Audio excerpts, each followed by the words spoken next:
Hey fans, it is me, Freddy Fazbear, aka the leader of the band. So for today's video, we are going to react to the 4-hour video called Opening Keynote, RDC 2025. Let's see what is going on, so let's get straight into right now. Hope you fans enjoyed this long video.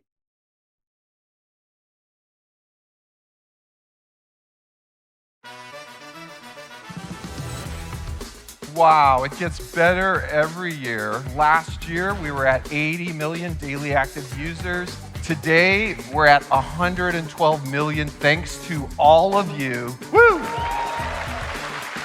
I hope you all have a wonderful RDC.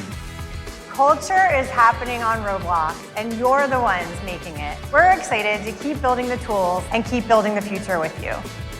Moments, a new Roblox experience built around user-generated and shared content. We can't wait to see how Moments will boost creation, social interaction, and discovery across the platform. So for the first time in 8 years, we're increasing the DevX rate to 8.5%. Thank you so much. Creators can grow their audience and earn revenue to help take their experience to the next level. The Takeover. That's our third event. It launches on September 12th, so mark your calendars. This is going to be a really, really fun one. And our vision has really been to connect thousands of creators with thousands of IPs. Today, we're announcing a partnership with Kodansha. And now we're leveling up and creating an experience called The Block. It's our new persistent event space, and we're partnering with creators across the community to bring these exciting events to life. Using generative AI is going to be a fundamental game changer for us as a platform and for you as creators. We believe this is the future. You are the architects of the next generation of play, and the future is something we will build together. Let's go build it.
And now, Please put your hands together for the founder and CEO of Roblox, David Baszucki.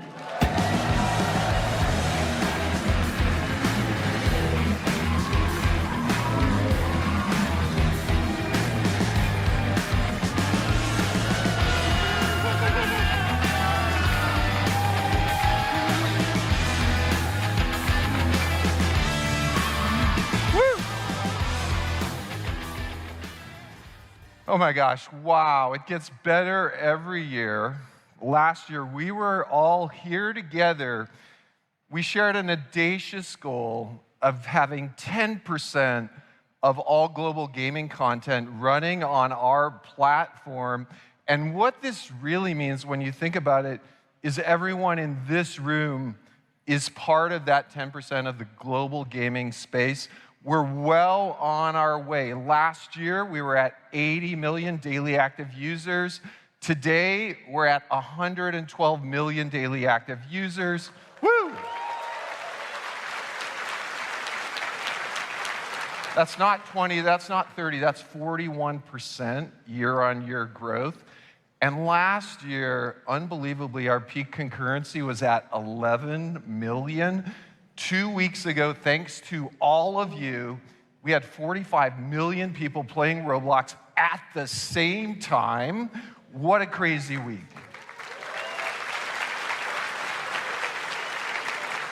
And if you notice, thank goodness for those Brazil servers, they are now on. Phew, finally. Woo! Okay, so let's honor what we call the Deca Mega DAU. For those of you that know your prefixes, that's those experiences that have hit 10 million daily active users per day. Last year, we had 3 of you. This year, we'd like to welcome all 9 of the Deca Mega DAU. Thank you. But it's not just the Deca Mega, it is all of you. Over $1 billion was earned by our community in the last 12 months. That is up 38% year on year. And we now have over 100 experiences. My work is easy because I use ClickUp. Here's how I keep track of all. Generating more than $1 million a year. Who would have thought that? So thank you. It's once again not the 9, it's not the top 1,000, it's all of you. Today we have a big overview. We're going to dive into our vision for safety and civility, not just on Roblox, but we're going to share with you what we believe is going to become an industry standard. We're going to dive deep into tech, both 3D scale, and how you can make better games, not with AI necessarily, but games that incorporate AI, so stay tuned on that. We're going to share big innovation coming in search and discovery, a big innovation. We're going to dive into IP and content, and of course, we will discuss our economy. So first, let's dive into safety and civility.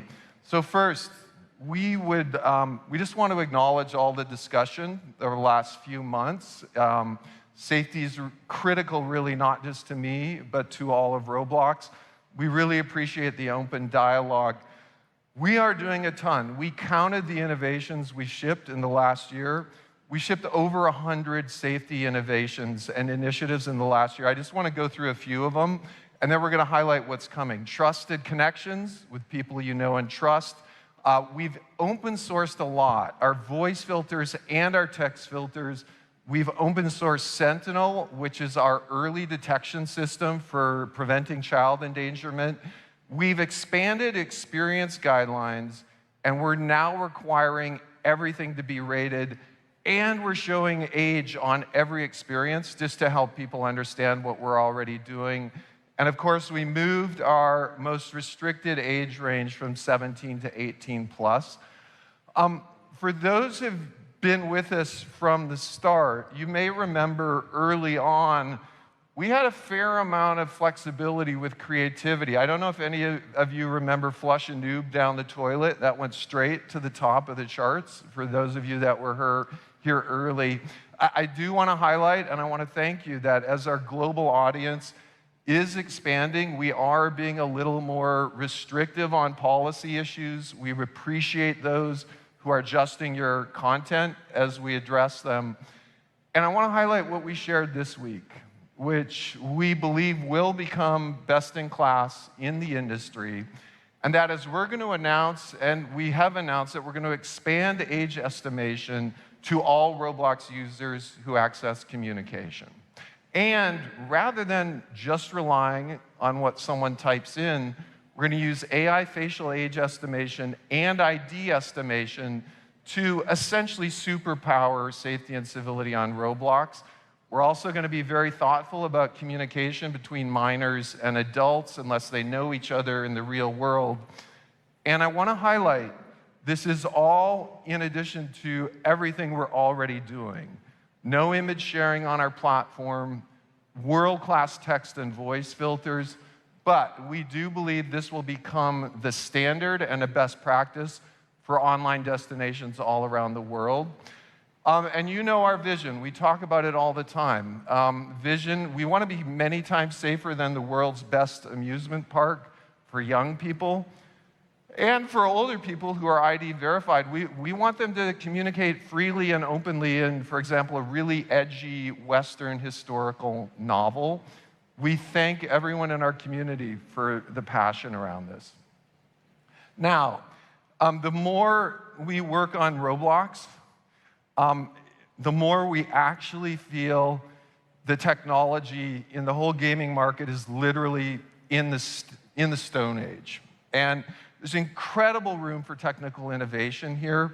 The industry has a long history of having studios try to glue together all kinds of stuff: engines, cloud providers, safety systems, payment systems, and more.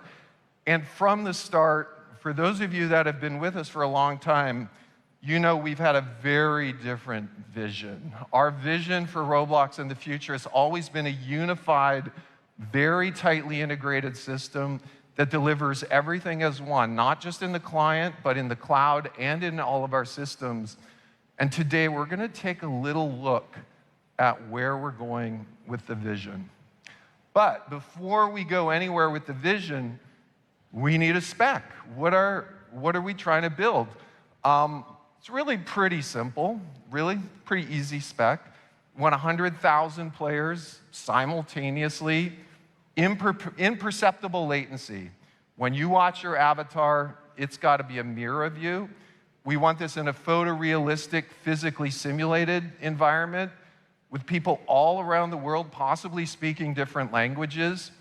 Of course, on a platform that is safe and civil, accessing any device, phone, tablet, computer, maybe TV someday, with instantaneous joins. Your friend has a new game, you're playing instantly. You're not waiting for a download. Where creators can push updates at any time, and with AI accelerating creativity in experience, not just for one or many players. It goes out saying, that is ridiculous. That is a ridiculous spec. It's going to take a lot of work to get there, but that's kind of what makes our job fun at Roblox. Now, we're pushing closer to the spec with realism and scale, with a lot of new technologies. First, confirming here today, server authority coming to Roblox native soon and quickly. So for Battle Royale,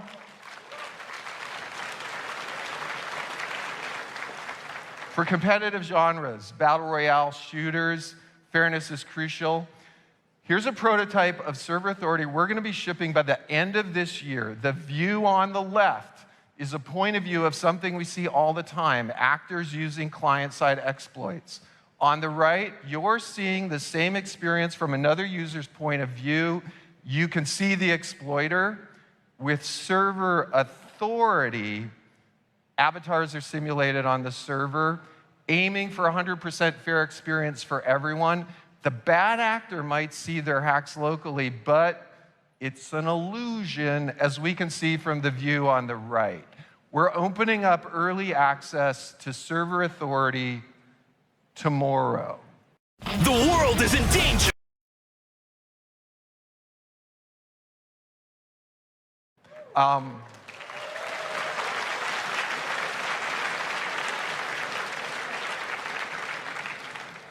We're also introducing today a group of technologies that are going to support massive high-fidelity worlds.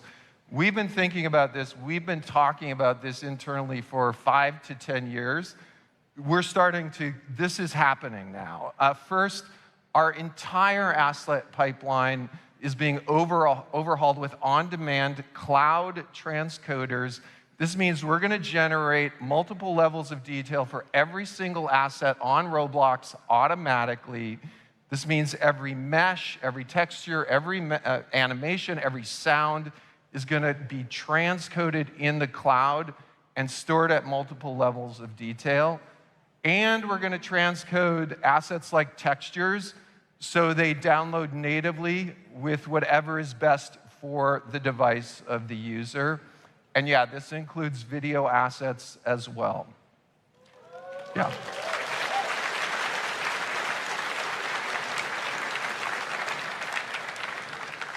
Now, in addition to Cloud LOD, our Harmony system dynamically adjusts the load sequence of every asset LOD during a game join because we want to maximize the human perception of a fast join.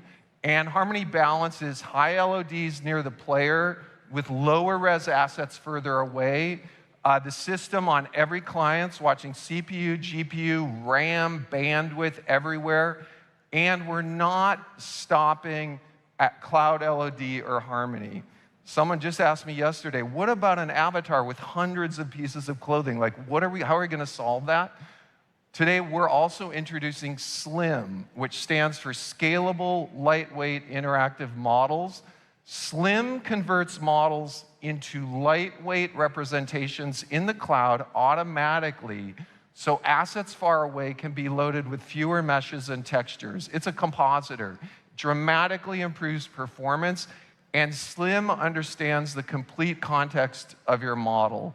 So instead of just doing LOD for individual assets, SLIM can take a model all the way down to a single mesh and 0 client instances and anything in between. And of course, if we have LOD in the cloud and we have Harmony and SLIM, why wouldn't we do one last thing, and that is offer almost unlimited asset resolution, which we're going to do. And when we put it all together, it's absolutely magic. This is a real screen capture of a real Roblox place with a fly-through using SLIM and Cloud LOD and Harmony all together. Assets close to the camera are rendering high-res, assets further away are low-res, and ultimately SLIM representations. And the detail you see far away are SLIM renderings with a single mesh and a single texture. We believe this is the future.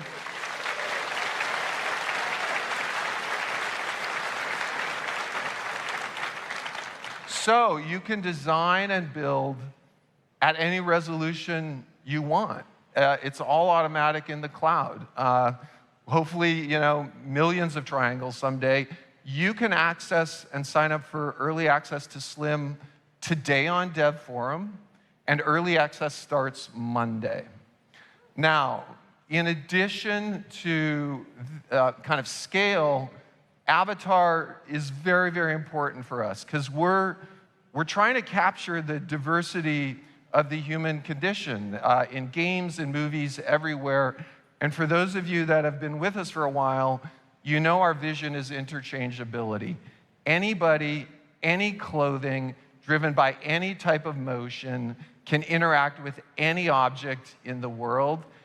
This commitment to human expressiveness is why we're bringing native makeup to Roblox early next year.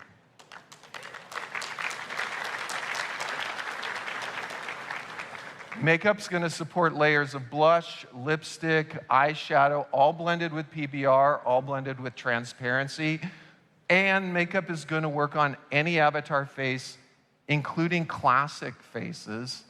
And makeup's going to launch in studio beta in the next few weeks. We're also increasing the visual fidelity of our avatars. Our goal is to support rigs with 200 joints and beyond, all while keeping the interchangeability of all animation and all rigs. And of course, we are finally going to have native hands and fingers on Roblox, all thanks to our new movement system. We're going to be bringing integrated kinematics with physical simulation on avatar joints. We're bringing crouch, sprint, strafe, native.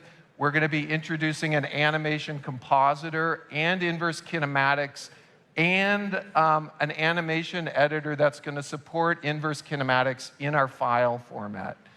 And when we put it all together, any avatar on Roblox will be able to interact with any object. This will include retargeting, so any avatar can pick up a weapon with both hands, or maybe a dowsing rod, all natively. And a big part of this design, for those of you that have been watching, is for both Cloud LED, for Harmony, for Slim, for Unlimited Res, and for our avatar system, is having anything run well on any device. And we've been saying it for a year. Our low-end target device is 2 GB RAM Android phone. Here's the same fly-through we've been looking at running on the equivalent performance of a 2 gig RAM device. No other gaming system supports this range of integrated server-client scalability. Click here to make your very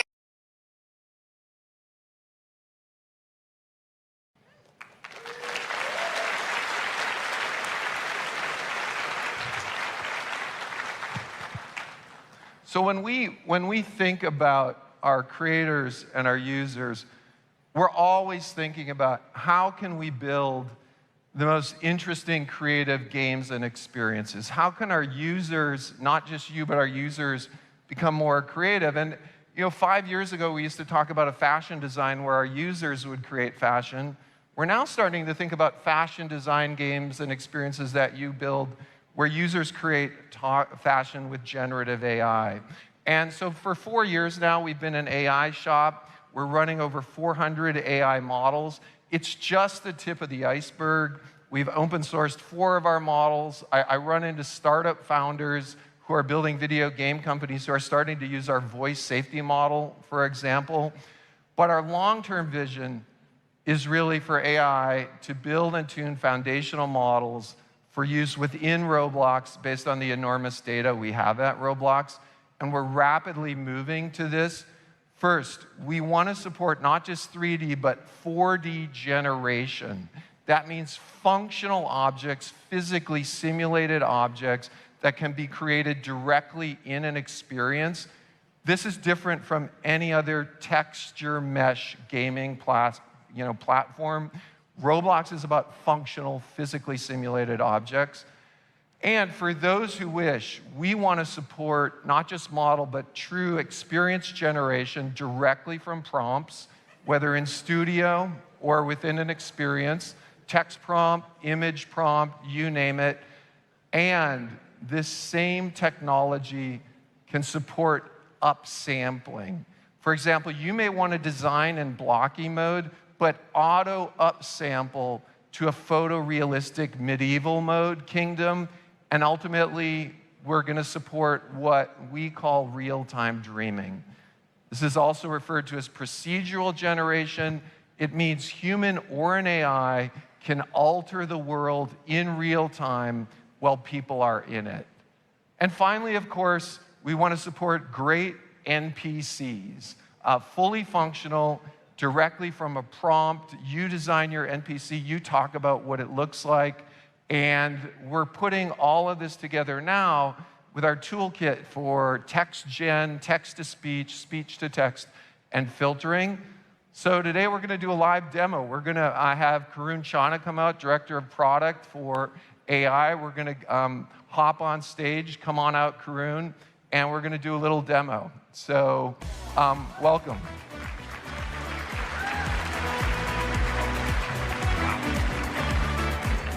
Okay, so while you get fired up, Karun, we're wiring together text-to-speech, speech-to-text, text gen, 4D gen, and translation.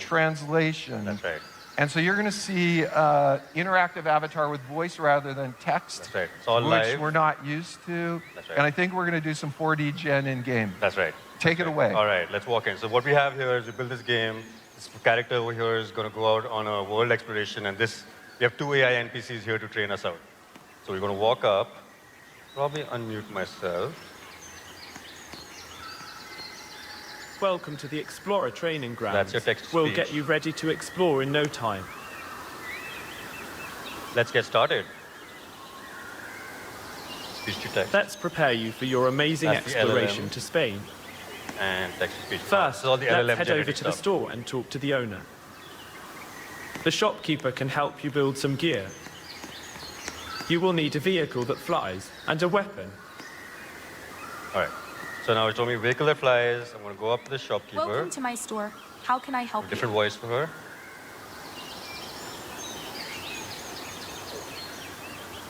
Can I get a gun that's shaped like a banana and shoots watermelons?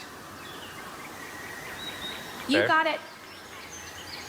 A gun that's shaped like a banana and shoots watermelons.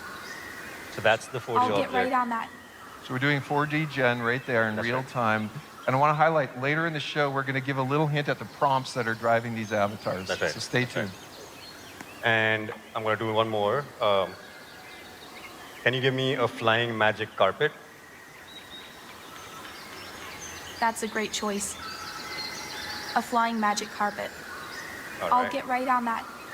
Now, are these hard-coded demo objects? A flying magic carpet. That's quite an I don't think we interesting wanted to choice. try a watermelon gun. And a watermelon shooter. I've never seen anything This is like cool. that The, before. the trainer kind of overheard the conversation I'm not and sure is able what to kind of kind of make a target comment practice about you'll it be just doing because with of the that LLM. one, So but I'm sure it will be fun. You know, I've always been fascinated by the different types of vehicles and gear people come up with. It's amazing what you can create with a little bit of creativity and some good old-fashioned problem solving. just talk a little less, Yeah. but fine. So we saw 4, and we're going to see the 5th one now. Okay. So if we go to Spain, I want to learn how to speak something in Spanish. Okay. Hey, can you teach me how to translate where is the food in Spanish?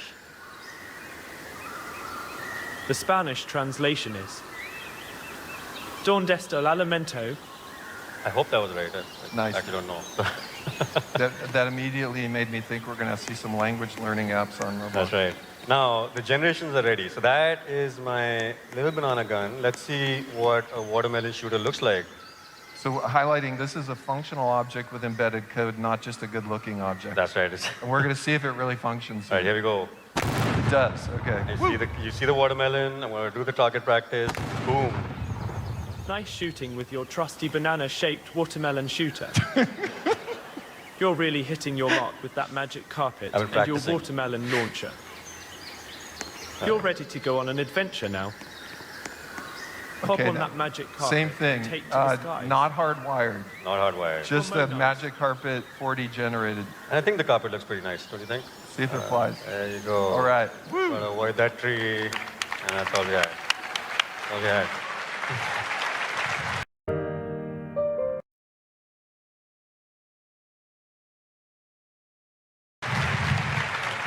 All right, so thanks a lot, Karun. So we already seen launch text gen and speech to text. Speech to text is coming to beta before the end of the year. By the end of the year, functional 4D generation is coming. Next year, we're going to roll out real-time voice chat translation. So stay tuned.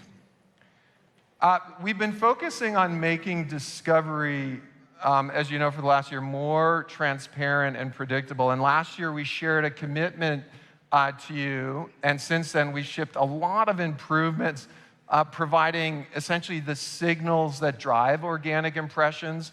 We've also introduced new tools to help you optimize those signals. For example, thumbnail personalization is used by about half of you now. And for those of you that use it, we're seeing about a 15% increase in engagement from recommendations for those that are using it. But wait, there's more. Today, we're going to introduce a whole new way for people to discover and users to find your amazing content. It's Roblox Moments. It's a new app we're rolling out.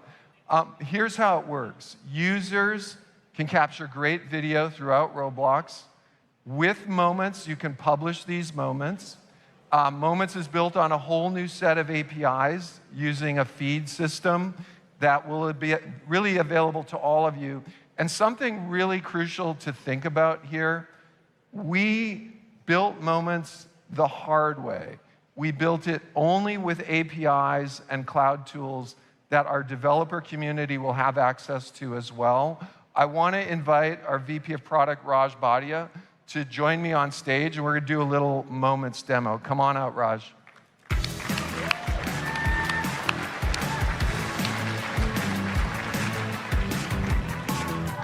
And I think we're open sourcing this as well, so anyone can build it. Anyone's gonna be able to see this. How's it going, Dave? So let's dive in. Let's take a look. Yeah, so you guys ready for a demo? We're gonna do this live on here. All right, cool. So I'm really excited about Moments because it's all about community-driven discovery. And it all starts with UGC captured gameplay videos. So I think the first thing to do is actually to jump into an experience. Let's go. And let's capture. All right, cool. And once again, native capture inside any Roblox experience. Yes. Okay. All right, so I'm going to hop into this island obby. The team has challenged me to try to perform an obby. Okay, you're going to get to see Raj doing an obby live. Let's see how good Raj is. All right, cool. So before we jump in, I think people have probably seen this, but you can, we got a gallery for captures, and then you can enable captures here through the hamburger menu, right? So I just turned on captures. You can see on the right side. The bottom icon here takes a screenshot, and I just took that. But we also have 30-second video capture happening as well. So I'm going to go and hit go. Yeah. Okay, let's see what you got, Raj. All right, let's see. Okay, already better than me. Good, nice. Okay, all right. So we're capturing live. I can stop this anytime I want. And of course, I fell in the water, right? So, yep, cracking under pressure. So we'll stop that here, and the capture is now saved. If I want to see that capture, I can head up into the Roblox menu and hit captures here, and you can see that my capture's there. I can play it back, I can delete it, etc. So why don't we hop over to Roblox Moments? Yeah, let's check it out. All right, so I'm going to leave this experience, and because Roblox Moments is an experience, I'll search for it here. And all right, here we go. So 100% built on APIs that'll be available to creators. Yeah, we're releasing them in Q4. Including the feed system. Including the feed system. Okay. Yeah. And great. what are you doing right now? Well, I just loaded up Moments. I've got a moment playing here that someone else has uploaded. Let's create our own.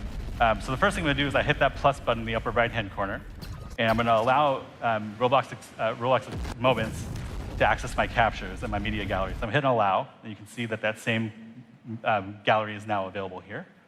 I'm going to pick this So once clip again, any Roblox experience will get permissions to ask to use your captures. Yes. Okay. Exactly. Cool. All right, so I'm going to use this. Let's hit continue at the bottom. I'm going to trim this video a little bit. Maybe I'll cut out that last part, or maybe I should highlight it because it's how I fell, right? All right, I'll hit done here. Let's pick some music.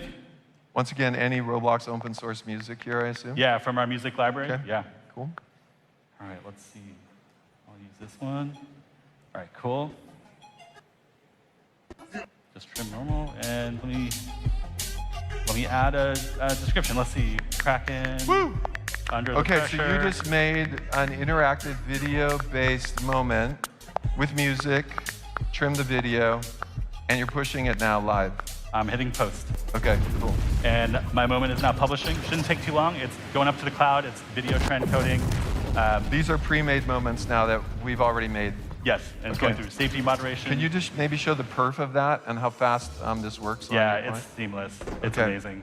So beautiful. Really excited about this. And then, of course, the big point of Moments is to bring people back into experiences. And so you see this join button at the bottom. Right, so unlike a typical video feed, what's special here? First, we react, and then let's join. Let's go So over to any experience that's a moment you can join? Yeah, and we're attempting to join now, and it's on its way. Okay, oh, that's awesome. All right, that's the moment. Thank you. Oh, hey, Raj, because we're trying to do everything like in the next few days, could you just push Moments live at noon today? So you think we're ready to launch? Yeah, just go. Okay, we'll make it happen. Boom, cool, Right. Thank you.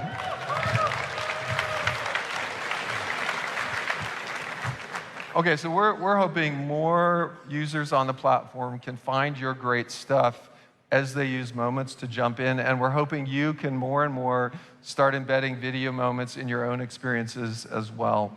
Now, over the last year, there's been an explosion of new experiences on Roblox based on popular IP. Historically, IP licensing has been slow and complex. That's why we launched our IP platform. We started with 7 IPs, great partners like Netflix, Sega, Lionsgate, and our vision has really been to connect thousands of creators with thousands of IPs, automating the deal-making process. Now there's a specific type of content. It's really popular on Roblox, manga and anime. It's a global phenomena. The revenues are expected to exceed over $100 billion by 2030 in this genre. And in Japan, Kodansha is one of really the big 3 manga publishers, literally inspiring millions of people with their content. Today, we're announcing a partnership with Kodansha and highlighting 2 of their most popular IPs available for Roblox creators to apply today. First, The Time I Got Reincarnated as a Slime, and second, Blue Lock. We're inviting a very special guest to join us. Please welcome the CEO of Kodansha, Yoshinobu Noma. The Mega Launcher is on hand!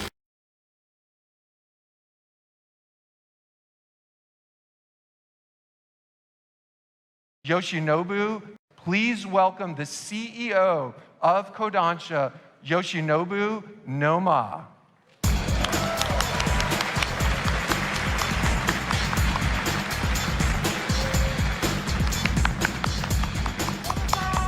Noma-san. Noma-san. Thank you. Yeah. Noma-san, it's so great to have you here. Thank you for coming. Thank you very much. I'm very happy here today, and my first RDC. Thank you. So Kodansha has been a leader in storytelling for over a century, and we have deep respect for this beloved IP. With our IP platform and companies like Kodansha, we're hoping to open a new world for UGC content. I'm going to say this in Japanese.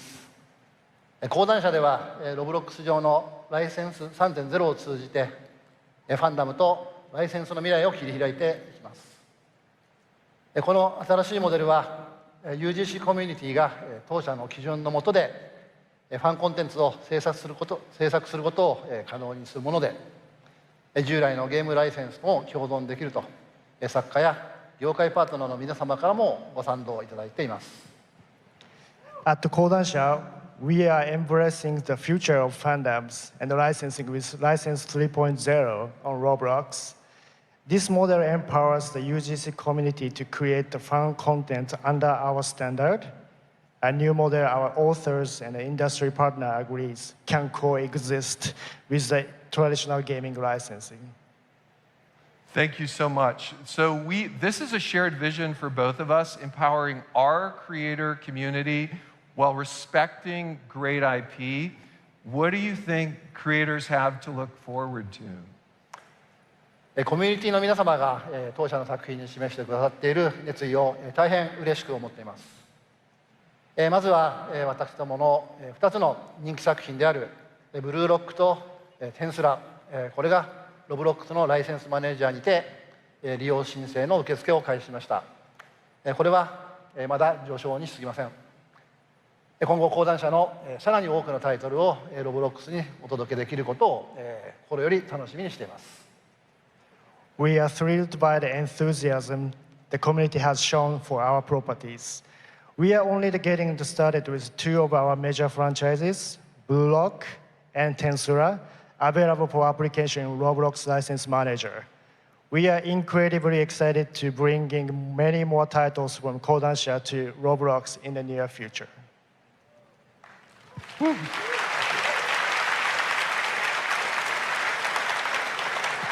Noma-san, we are thrilled.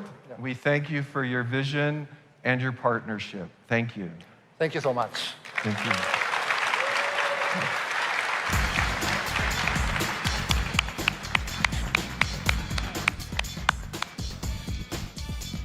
So we're really in the early phases here of IP on Roblox. We have there's a pipeline of IP coming to the platform.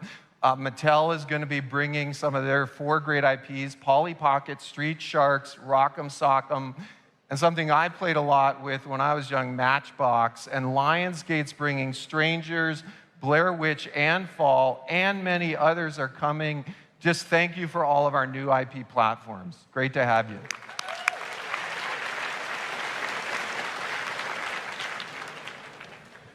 Okay, so we have a big show for you today. We shared a vision for safety and civility, not just on Roblox, but really our vision of creating an industry best practice.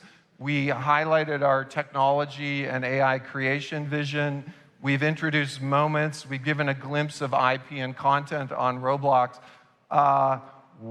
We forgot the economy. So let's dive in just for a sec. We shared our goal, really, when we talked to Wall Street and everyone, to run Roblox as efficiently as possible so we have more money to distribute to the creator community. And literally inside the company, we do watch every penny. So for the first time in 8 years, we're increasing the DevX rate.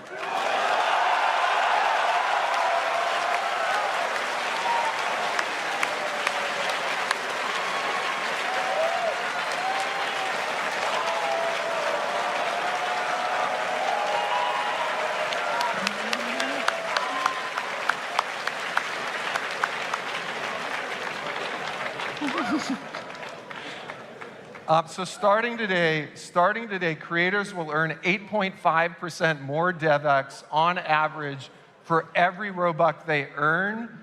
This will mean an additional, literally would have meant 95 million more in DevX over the last 12 months, ending in June of this year. Thank you so much for your creativity.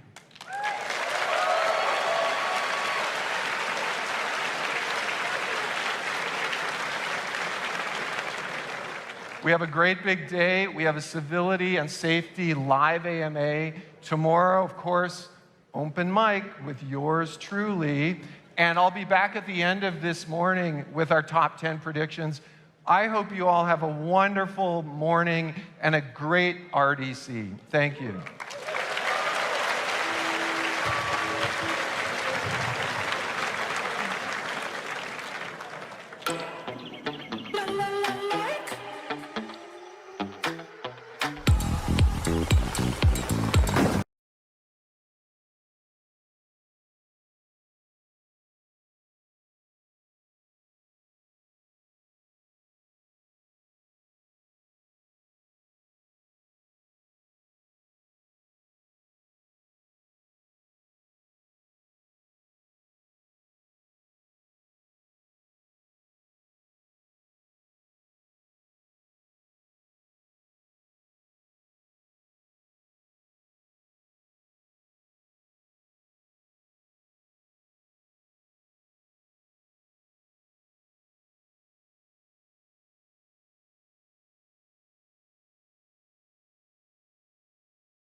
Okay, hello RDC, it's good to see you all again. I feel like it's been a while since I've been up here.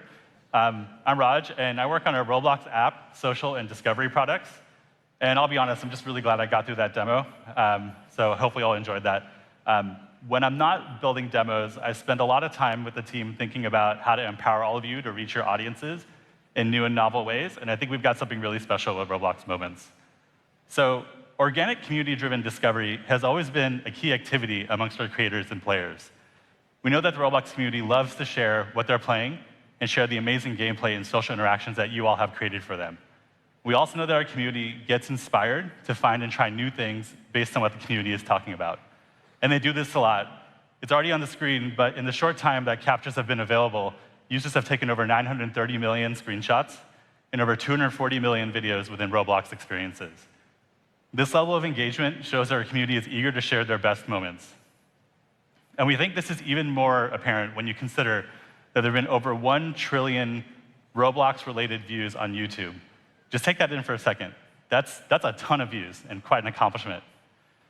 So what you saw Dave and I just demo earlier is Moments, a new Roblox experience built around user-generated and shared content.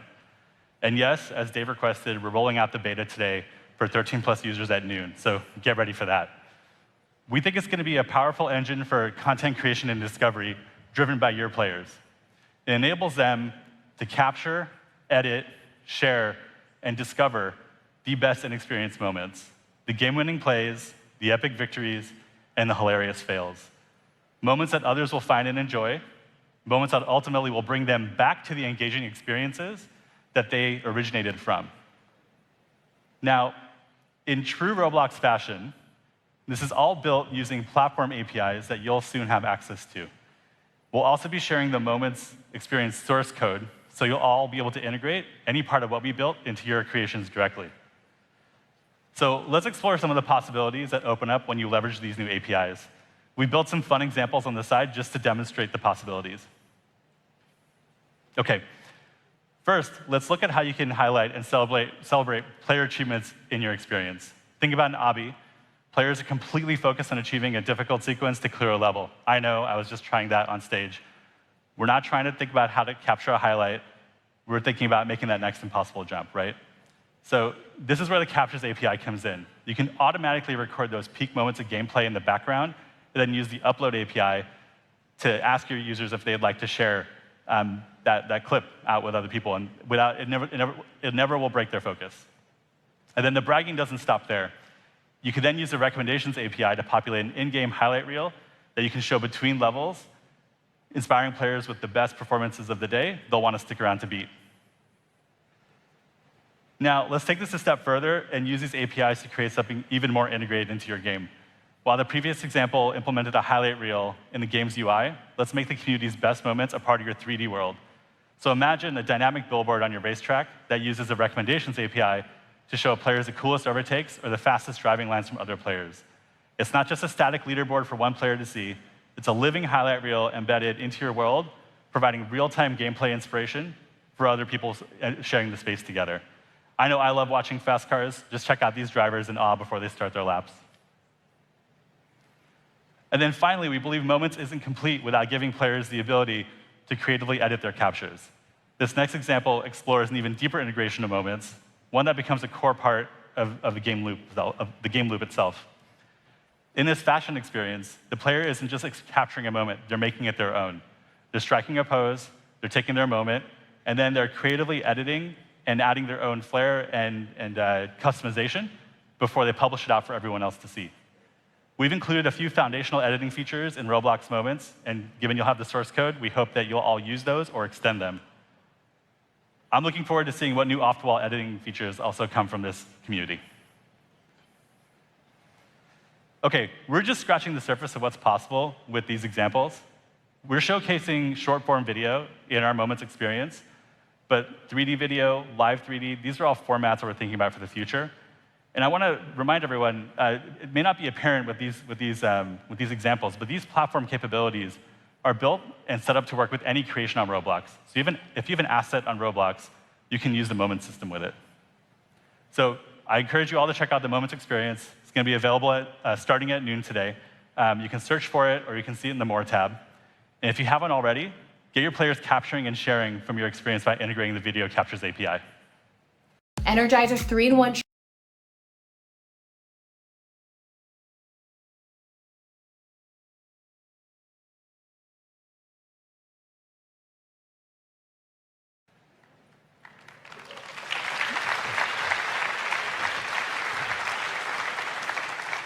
We can't wait to see how moments will boost creation, social interaction, and discovery across the platform.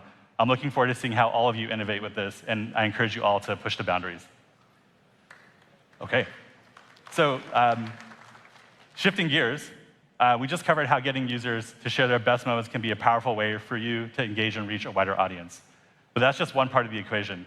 We also know that to grow in the next decade and to reach 10% of the gaming market, we need to bring Roblox and your incredible experiences to more devices, meeting players where they are. And that's why our vision is for you to reach every player on any device, anywhere. And with the platform expansion investments we've made over the past few years, Roblox is now available in more places than ever before. The growth across desktop, mobile, and consoles is a powerful testament to your hard work and the high-quality experiences that you're building. Your creations are driving more engagement and connections between players across these platforms. And we've talked about this in the past, but to remind ourselves, we've seen that users that play across platforms engage 20% more and spend 2.5 times more on average per hour than those who play on a single one. We know the promise of game development on Roblox is big. You build a game, you click publish, you can be on all these platforms, and you can reap these benefits of cross-platform play. But we also know that this can be a challenge.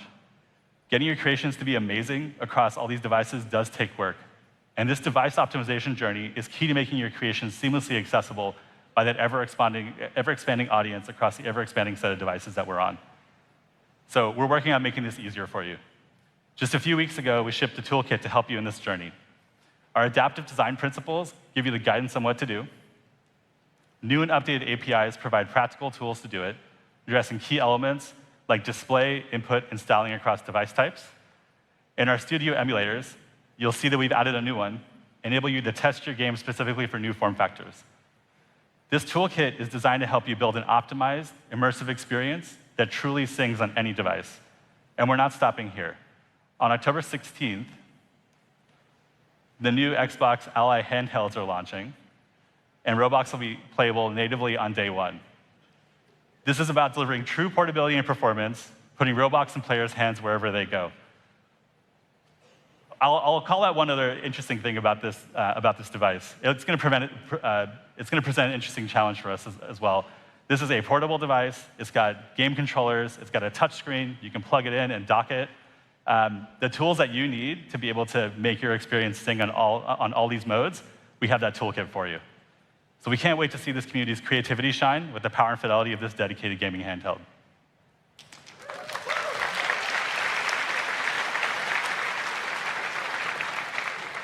OK, that's it for me today. But if you're ready to dive deeper on anything we covered, we've got 2 great breakout sessions tomorrow.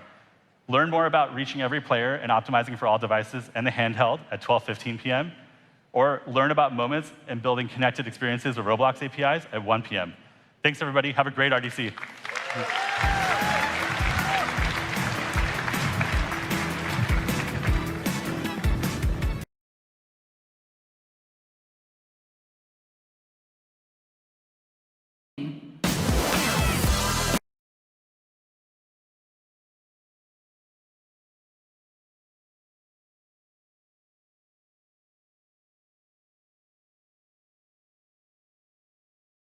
Another great year at RDC. Another great year at RDC. How's everybody feeling?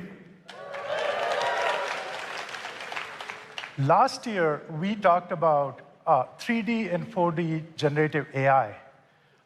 And you saw Dave talk about this in his portion, where we believe that player-generated content using generative AI is going to be a fundamental game changer for us as a platform and for you as creators.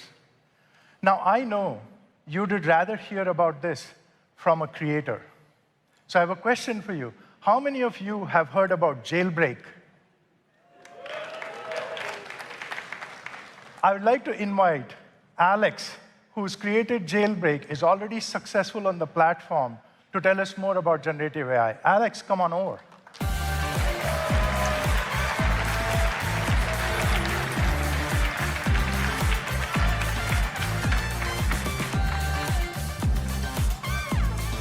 All right, Alex, let's start with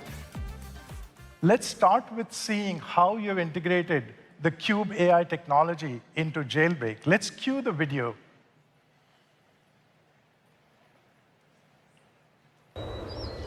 So here we are in Jailbreak, a game that's been popular on Roblox for over 8 years now. If that makes you feel old, me too. We're walking into one of the mini garages around the map, and we are, instead of choosing a vehicle that already exists in the game, we're going to generate a tall monster truck. Maybe you'd rather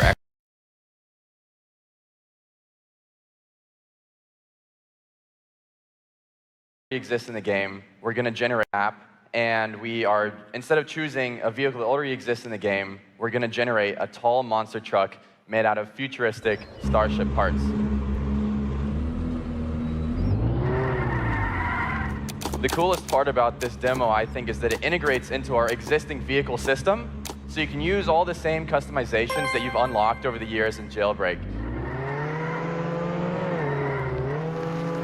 And the suspension works too. You can tell that Asimo and I had a lot of fun recording this demo. This is my dinosaur lizard. It's pretty cool. Wow.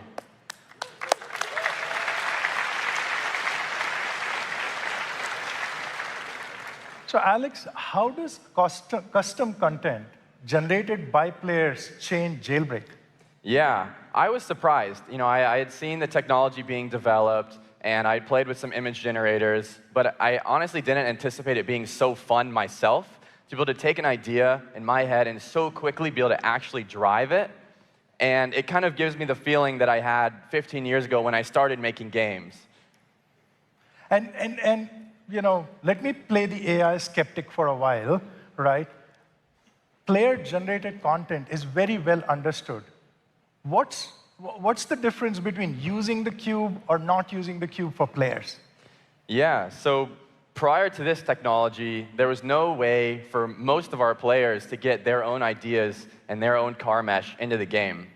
For the past few years, every 2 months, we've held a Jailbreak season contest, Jailbreak Creation season contest, where we allow users to submit their ideas, and it's hundreds of users that submit their ideas, and we choose 10 every 2 months, and we put them into the game. And we're amazed that so many passionate players have taken the time to learn how to 3D model in Blender, in our style, and we'll continue to do this, but we're very excited because we know that that's still just a fraction of the users that we have playing Jailbreak that would love to see their ideas brought to life in Jailbreak immediately.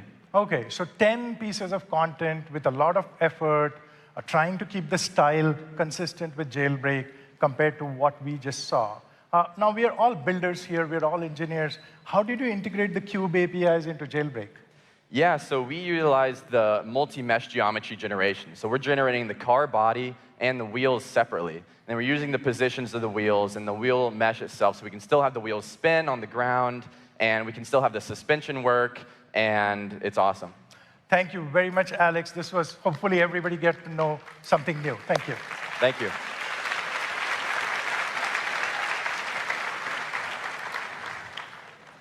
Now, we all know when AI-generated content becomes easier to generate, a lot of us as creators and engineers think about how do we control this? How do we know that it will match the style, the behavior, the size, the aspect ratio? How will the experience remain consistent? To find answers to these questions, I want to invite Kiran Bhatt, who's the lead engineer for Cube AI. Kiran, come on over.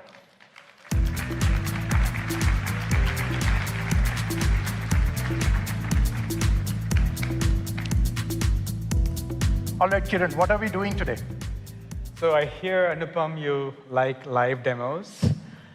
Yes, yes. How about a live game instead? Oh, my 18-year-old thinks I'm a really bad Roblox player, so let's try it, though.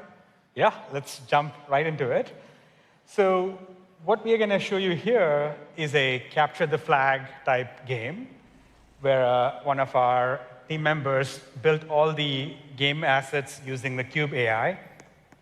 And as the creator of this game, we wanted the players to build all the objects for the gameplay, like vehicles, planes, and even guns that can shoot using the cube.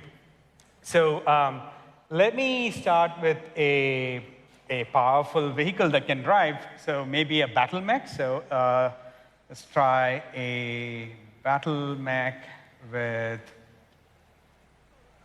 if I can type properly, 4 wheels. Okay, so I'm going to just generate that. And one thing is, as a creator, you get to specify the overall style of the game and the objects. So let's see here. So if I switch to this sci-fi robots theme, the same prompt gets interpreted by the cube into this future industrial battle mech, which is more sci-fi themed. So I can generate that.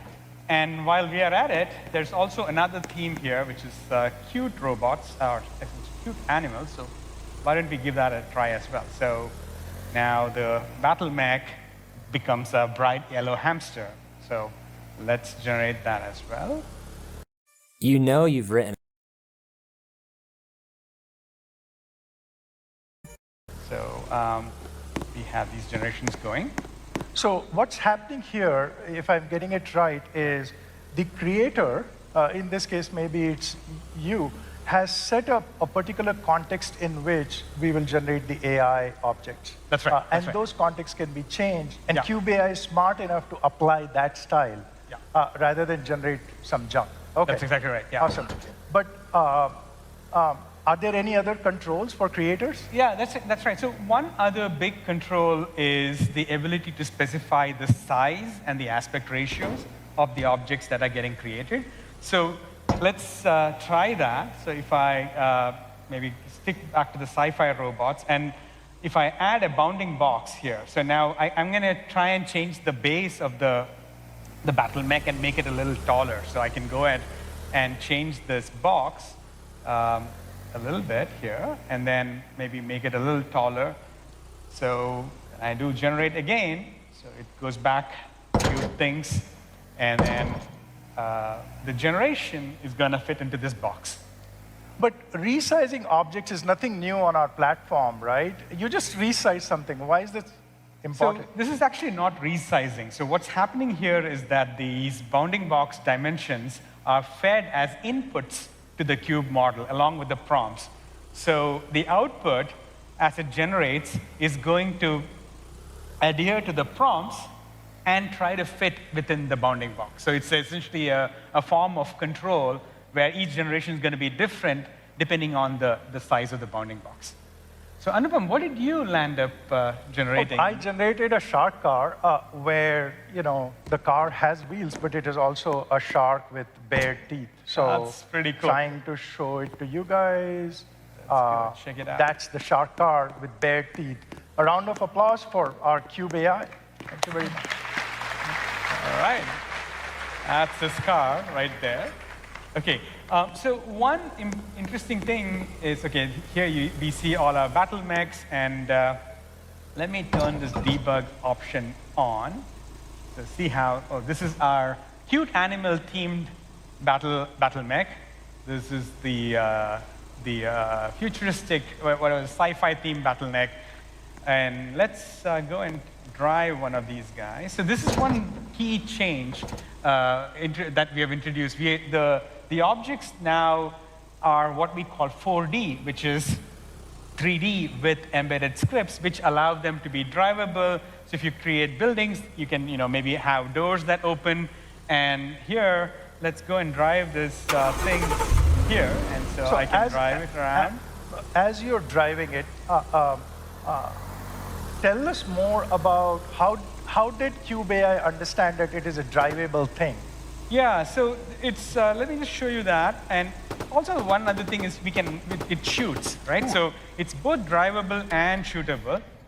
So let's look at the reasoning that goes on here. So the prompt was the battle mech with 4 wheels, and the cube reasoned about the prompt and decided that it has to be both drivable and shootable. right? And this is a really important thing. The basic capabilities, whether it's drivable or shootable or flyable, is set by you as the developer. And the model is just interpreting the user's prompt, the player's prompt, and then composing the behavior for the generation. So here, it made it drivable and shootable. Let's take a look at your creation. So I bet my shark can shoot, can it? Let me see. So this is your shark here. Right. So it says it's just drivable. So even though it is a shark, it decided that the behavior is not shootable. Oh, okay. So one of the things for creators in the room is that you can actually see the reasoning used by the AI to build the object. So not only does it have behavior, but in some ways, you can control the behavior. And so you can control the experience for all the players, while the players can continue to generate AI-based objects. So we also have a bunch of guns here. It's a large gun that shoots watermelons. Oh, this is the same watermelon gun that Dave and Karun were using, That's maybe. right. So, Okay, so I can shoot watermelons here. And see how our friends from the other side are coming here. So let's. Oh, you're trying to shoot the. Oh. Yes, very good. All right, there you go. That's another shark to shoot. Anyway, I can play this all day long. We could do this all day long, but I'm getting the cue that we should get off stage. So what is the takeaway? The takeaway is creator control is the most important thing for us in AI. We want to build everything such that you as the creator can control the style, you can control the size. Are you?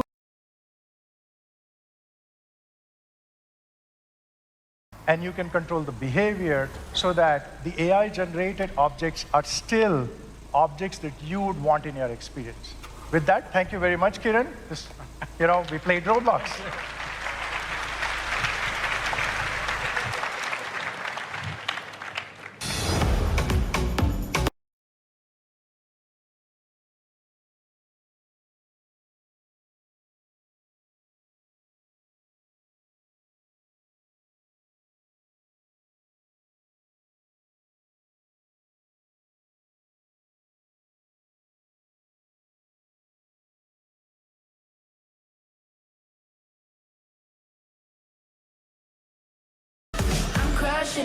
We here at Bulldex really believe in the power of rewarded ads.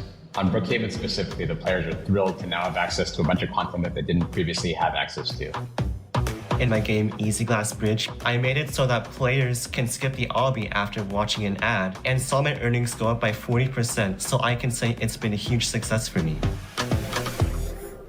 You know, because I'm kind of really questioning it.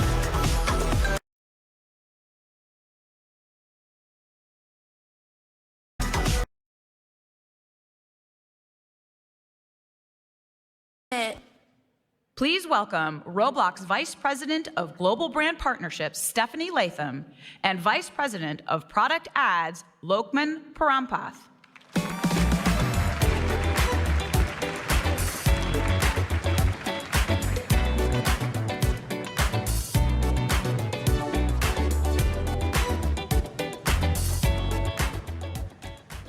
Wow. When creators and brands come together, magic happens. Hi, everyone. I'm Stephanie Latham. I lead our Global Brand Partnerships team, and I'm so happy to be back together with all of you again this year. Hi, everyone, and I am Lokman Parampath, the VP of Ads and Brands Product at Roblox. This is my first RDZ, and I could not be more excited to share what we have built with all of you today. Me too. We love working with you to build products that help you both succeed and grow. And as most of you in this room know, we intentionally design all of our advertising solutions to be a win-win-win. A win for creators, a win for brands, and of course, a win for our users. Creators can grow their audience and earn revenue to help take their experience to the next level. For brands, they can connect with Roblox's engaged community and build new fans. And users get entertaining content and useful in-game benefits, making their experience even greater and more engaging. We're investing in ads because we want to help you all unlock the full potential on our platform and beyond. So let me show you how this works. First, ads can help you get discovered and grow. Running ads can bring new players into your game and keep them coming back. In fact, did you know that the 5 newest experiences to break into our top 20 all started with the help of ads?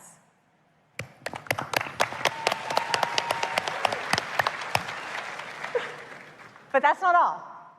Ads can also help you earn more.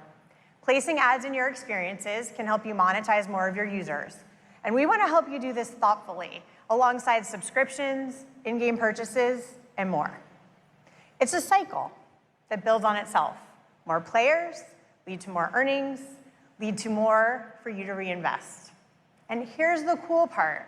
Once you reach scale, then you can expand, unlocking commerce, licensing opportunities, and of course, direct partnerships.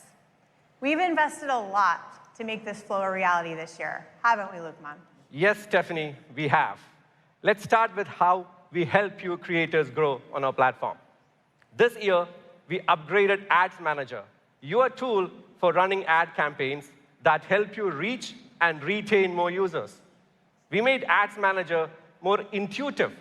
Just tell us your goal, and our AI will help find players aligned with that goal. We shipped over 40 new improvements to help you get more players at lower cost in less time than ever before. Campaign creation is now much easier and can be done in just 3 steps. Just put in your goal, your budget, and your creatives, and you're ready to go. The cost to get a player to join your game, or cost per play, is now much lower, 71% lower, thanks to performance improvements under the hood that we have made. This combination gives you more time and money to invest back in building better and greater games. And we love the adoption that we are seeing from the community already this year. Over 45,000 of you have used Ads Manager in 2025 to grow your games. Whether you're finding new players, keeping current ones, or bringing back old ones, we are thrilled to be a part of your success. But we're just getting started. There is a lot more to come. There sure is. Next year, our new Maximize Spend objective will automatically find the players most likely to spend in your game. And soon, we're combining creator analytics with ads reporting, so you can see the true impact of ads on your entire experience.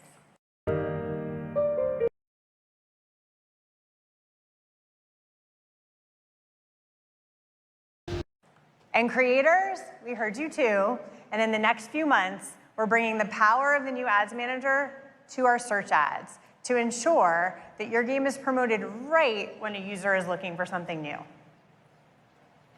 Now that you're growing your game, let's talk about how we can diversify the ways you earn from your game. We are building for a world where you can make meaningful revenue from ads within your game, with full control over how ads sit alongside or is additive to your other monetization tactics. And it's not just the ways you earn, it's also who you earn it from. Whether it's new users, casuals, or top fans of your game, we want to give you the tools that enable you to build the right choices for all users into your game so that you can maximize your earnings. For example, this year, we launched one such format, rewarded video ads. Over 100 experiences are already using them, and the results speak for themselves. The creators of Brookhaven are already earning 5 figures monthly within 2 months of starting the program. And as you saw in the video before, creators of other games, such as Easy Glass Bridge, have seen earnings shoot up by more than 40%. So today, we are really excited to share that rewarded video ads will soon be live for tens of thousands of more creators to use as an additional way to earn on Roblox.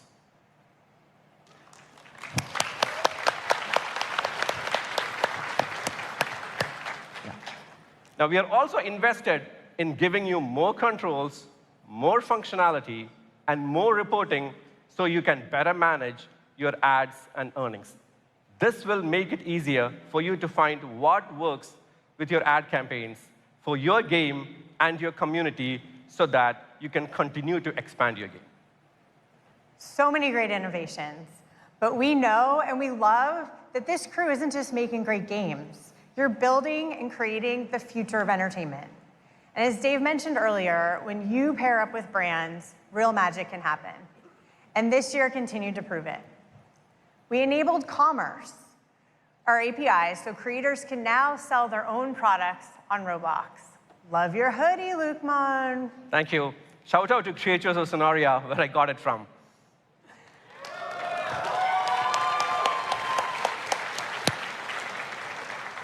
And we brought this to brands too. Fenty launched an exclusive lip gloss on Roblox. And we didn't stop there. We had Travis Kelce running Roots and Grow a Garden. And we brought Jurassic World and their dinosaurs to the homepage of Roblox. Woo! And just the other weekend, we had Lady Gaga bring mayhem to the platform. Yay. Culture is happening on Roblox, and you're the ones making it. So we're excited to keep building the tools that help you create this win, win, win, and keep building the future with you. We hope you'll join us tomorrow to learn more at the Science of Game Discovery and Mastering Monetization breakout sessions. Thank you. Thank you, everybody.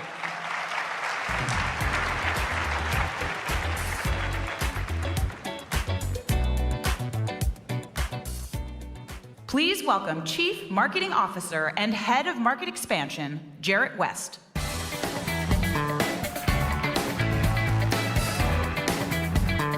RDC 2025, let's go. How's everybody doing this morning? Give me a little bit of juice. I need to level up here. It's amazing to see you all. Thanks for being here. And man, I love this conference. I love walking around like at the happy hour last night. And I was thinking about why that is, why this place is so special. And it's because when I look out at everyone out here, I see an idea. I see an idea that you believed in so passionately that you decided to turn it into a creation. And you decided to put that creation on Roblox, for which we are incredibly grateful. That's incredibly rare in the entertainment space, to have that kind of passion fuel a platform. And you know, then I think about it a little bit further, and you made an incredibly smart financial decision as well. Roblox's platform, this platform has been growing at about 8x faster than the video game industry. And it's been that way for quite some time. So I asked myself, how is it? Why is that the case? And I keep coming back to one specific thing.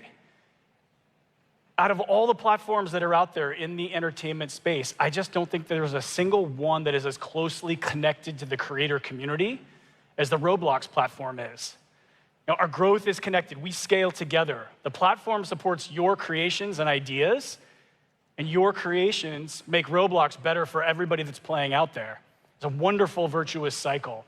The world is in danger. So I'm going to spend the next couple of minutes talking purely about things where we can enjoy mutual success, where we can grow together, and share some ideas on how we could do that. You know, Roblox initially started as a US-centric product, obviously. It's grown to the exact opposite. 80% of our daily active users are playing from outside of the United States at this point. So it's incredibly important for us to figure out how we break down those barriers together, one of which is language. And our vision here is for language translation, automatic translation, to occur in real time across voice, text, and image. In order for us to get there, we need you to participate, and we're off to a really good start. About 85% of our top experiences today are using automatic translation. This is one of those things, when you're creating something new, hit the toggle in the Creator Hub and turn that on. If you've got a long tail game that's not sitting in that top 100, hit the toggle in the Creator Hub and turn those games on, because that long tail helps us get there faster.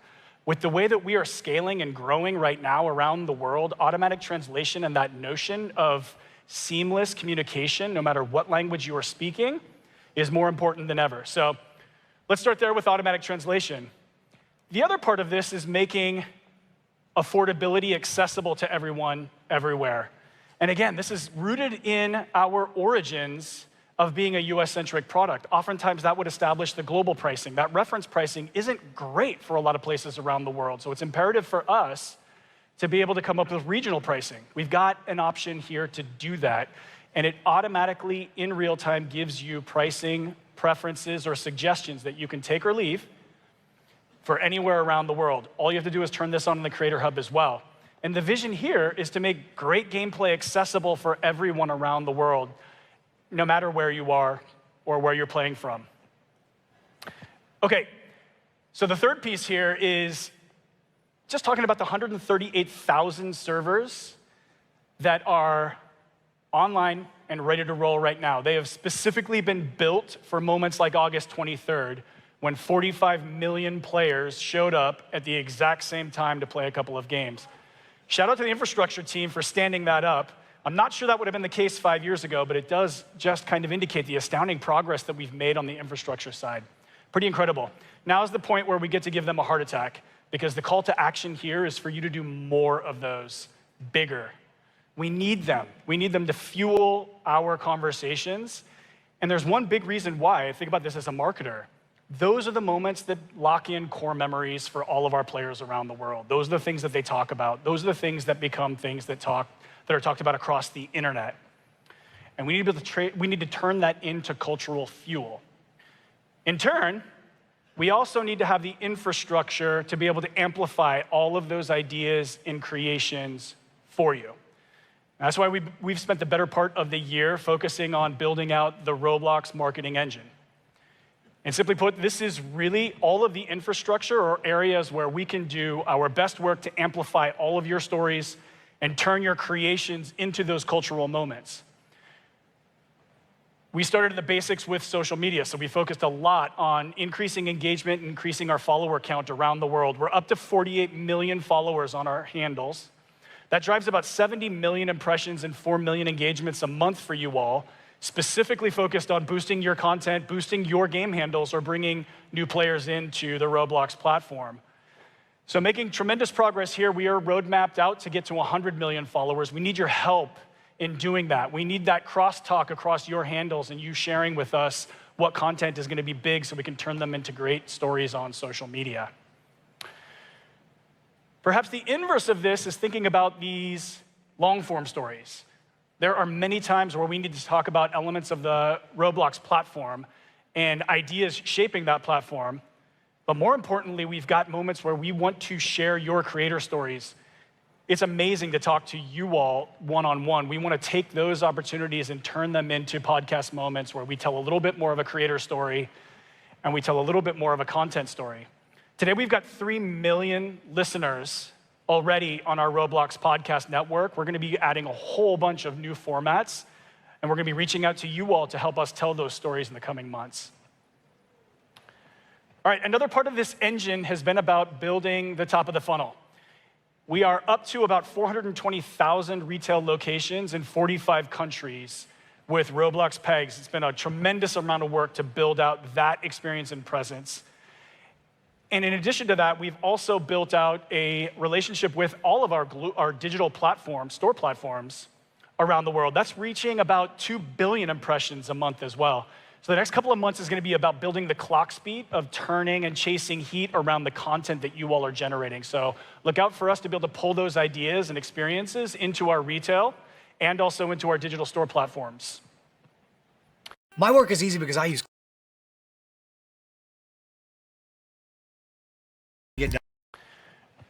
Another area that I want to tell you about, and this is one that you can literally walk out those doors if you're interested and visit the advertising creators booth. We have a strategy around paid ads. You just heard a lot about our advertising technology and brand and advertisers technology. That has created for us an amazing targeting technology, an amazing ad tech stack, and it's great data store around how people are behaving on Roblox. What we want to do is enable that so you can build out paid media programs and media plans that run targeted external ads for your games. So we'd like to drive on and off platform new users to your experiences using the same advertising technology. Like I said, if you're interested in that, go hit the Advertising for Creators booth. They'll be able to tell you all about it. All right, last part of the engine here is probably the most important. And I want to recognize a lot of the people whose names or handles are on the slide here. They're in the room with us today, but these are our influencers, and we're lucky to have an incredible community of influencers. Some of you have been with us for years, and your creativity continues to shape Roblox. So thanks for the content you're creating, the energy you bring, and in many instances, the feedback that you share. You've been a vital part of Roblox success, and I hope that influencer and creator have an opportunity to meet increasingly at events like this.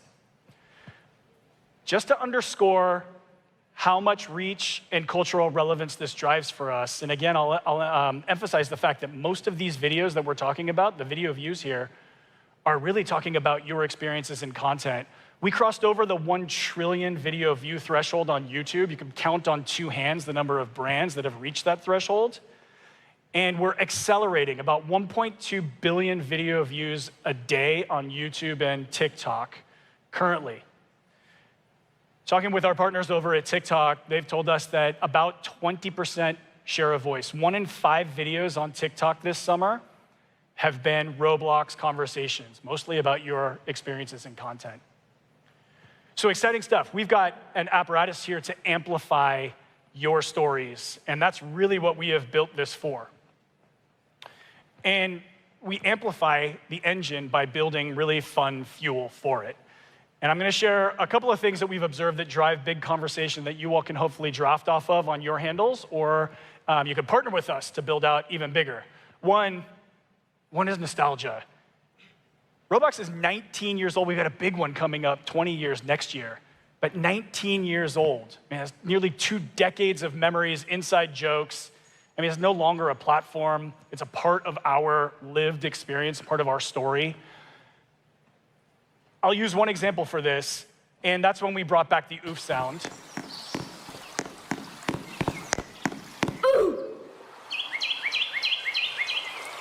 It's almost primal for a lot of our users, our players. 95 million views on Instagram and TikTok for oof. Same thing for Chesburger. We had to cut one. I went with oof. Meme generation's another area where you can explore and think about a little bit further. Don't be afraid here. It has to be authentic. It has to be super timely. But if you pull it off, bringing in real life or digital memes into the Xbox world and vice versa, super powerful. We're an entertainment platform. This is where you have a little bit more license than a traditional brand or a traditional experience to play with.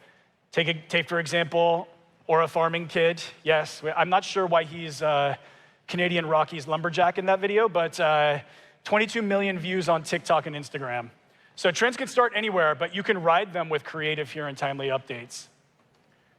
The most important piece here, though, is your creator updates. Can't emphasize this enough. Have a point with your creator updates. Have a pitch angle. Have a hook. Have something that brings it back to life. Work with us so we can amplify those things. And you'll get real magic to continue to extend the life. Style Showdown. Example being Style Showdown. That was March. This beta dropped, fresh format, daily play, good hook angle. If you ship a great update, we'll help turn it into a cultural catalyst like this. And we want to create more of these moments that we can flywheel and keep the life cycle of your experience going beyond just launch month. All right, let's flip the page and talk a little bit more about how we are leveraging huge events, how we are creating them, because we're going to be expanding our playbook in this space as well. We've got some classics here with our live ops events, right? So far this year, we've run 2 events. One was the Hunt Mega Edition, which was wildly successful, super fun, right? And the Hatch, that happened. And I'll tell you what, though, collectively across they've both achieved what they were meant to do. 346 million hub views across the 2, 87 million players participating, doing a great job of engaging, helping people with discovery and drive people to your experiences, even if they're under-recognized out of the gate. But I've got something here for you that I want to tell you about, and that's our 3rd event. It's a brand new concept called The Takeover. And it is a co-opetition in a brand new place called Tagtown. You're going to have the ability to bring and build crews, and you defend a neighborhood against other crews that are built and doing everything that they can to build a bigger network of neighborhoods, if you will. This is an incredibly unique art concept, as you can see. It launches on September 12th, so mark your calendars. I'm really excited about this one because I think it's going to add to our live ops roster. This is going to be a really, really fun one. All right, so like I mentioned, it's co-opetition. This is one that brings people together around that co-op gameplay and competitive spirit. We're also expanding our roster around things that merge the joy of immersive play on the Roblox platform. Of course, I'm talking about music here and concerts. Sophie Tucker, Leve, K-pop Demon Hunters, all have been on our platform within the past month. And now we're leveling up and creating an experience called The Block. It's our new persistent event space, and we're partnering with creators across the community to bring these exciting events to life. So we've got one coming up on Saturday, tomorrow. B-Slick's gonna be performing in real life at the RIA's after party, and then he's gonna be in The Block performing for our Roblox users that aren't gonna be like us at the RIA's. In addition to that, next week we have ESPA coming to The Block. Yeah, they're gonna be showcasing their virtual item collaborations with 4 creators. And this is really just the beginning. We're gonna be bringing more artists and more events to The Block in the coming months. So really excited about that. Lastly here, we can't forget about the final for the Hunt Mega Edition. Man, that really lit the way for something that we think we can take advantage of in 2026 and lean into, and that's esports and competitive gameplay. As you saw, our engine is growing by leaps and bounds. It looks incredible. And we're gonna lean into esports, so stay tuned for this. Start thinking about leaderboards, tournaments, and game modes right now for your games, because we're gonna be looking a little bit harder at this. All right, so that's my time, and I wanna say we wanna be your biggest champion. We're here to spotlight your creations and help them shine across the world. And if I say one more thing about RDC, I just want to encourage you all to do everything you can to step back over the next 48 hours and look around. You are building with friends, sometimes family. You are building something that you're passionate about. We're in a space that's growing exponentially. It makes me think of that classic quote from that old sage, Andy Bernard in The Office, saying, "I wish I could look and have the ability to see the good old days while I'm living them." Because that's really what you all are in right now, and I hope you take advantage of it. I look forward to meeting you over the next couple of days, and have a fantastic RDC.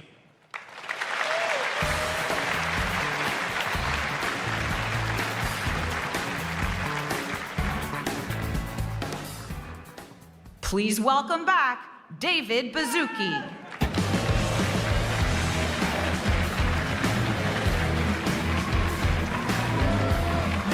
Okay.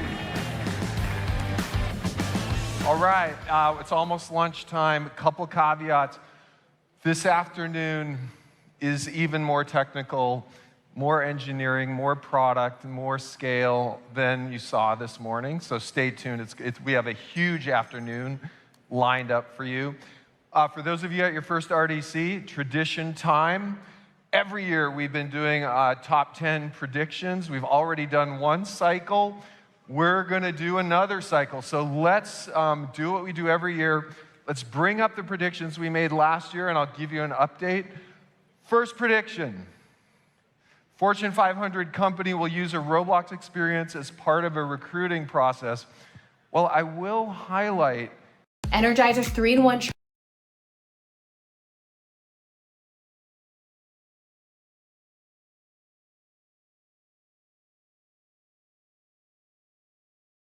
that we're using Roblox as part of our recruiting process. Now, I know there's a lot of investors in the audience, so we don't want to make any forward-looking statements, but I'm very optimistic about this one, and it might be Roblox.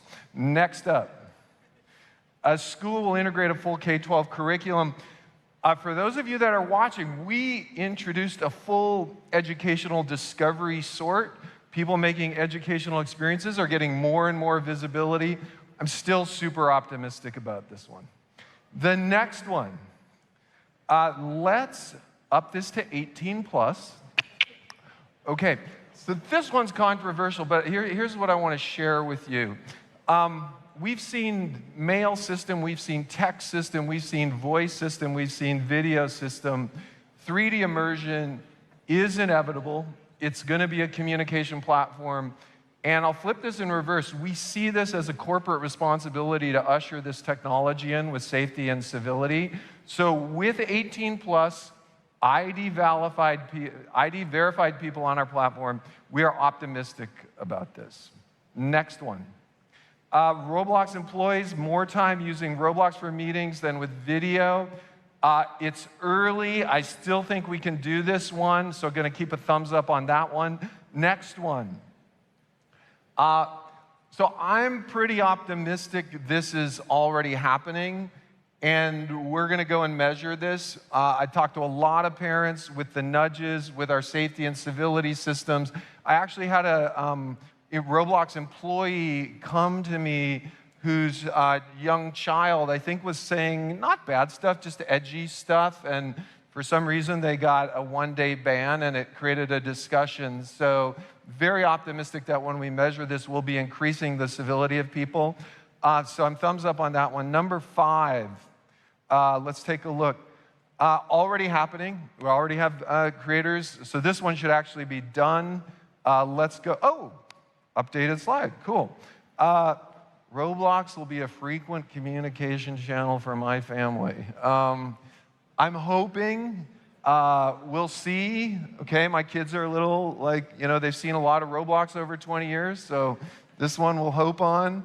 So we're going to kind of put a little warning on that one. Number 3.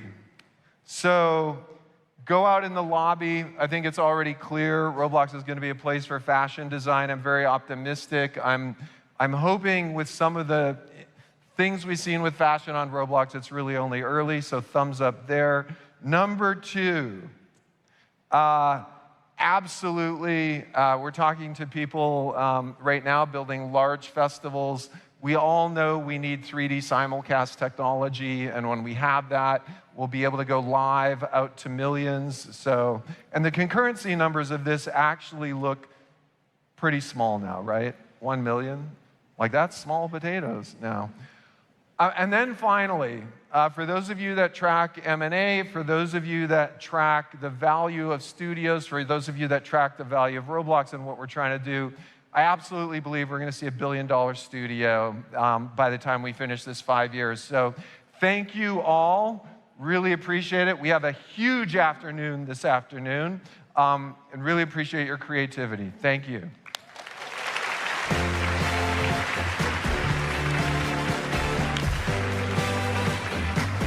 Please enjoy lunch. We'll see you back here for the creator keynote.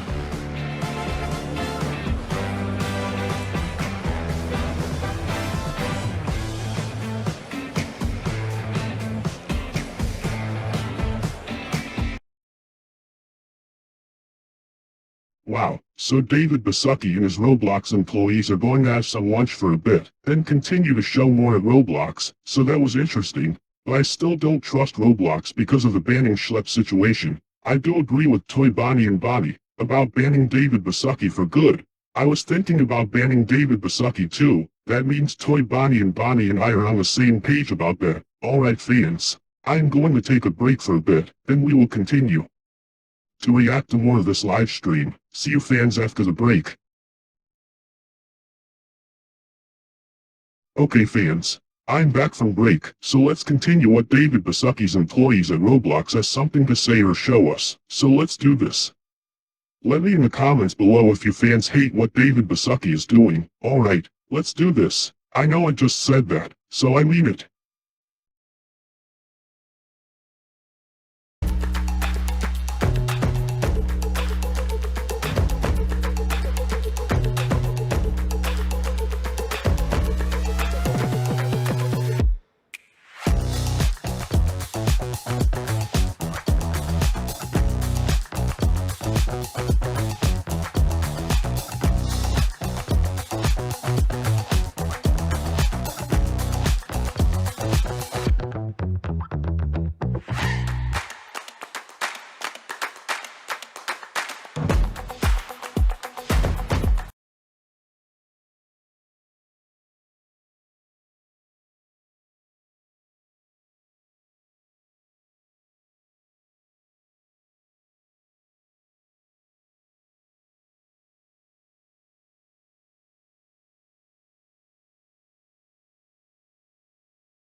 Please welcome Roblox Senior Vice President of Engineering, Nick Turno.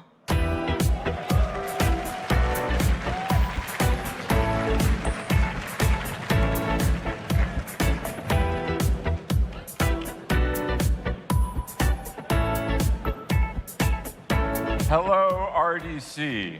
It's so great to be back here with all of you. My name is Nick Torno, and I lead our creator and engine groups here at Roblox. And I tell you, all year, every year, this is the event I look forward to the most. And I know what you're thinking, but no, it's not because of the swag. Though the swag is very good.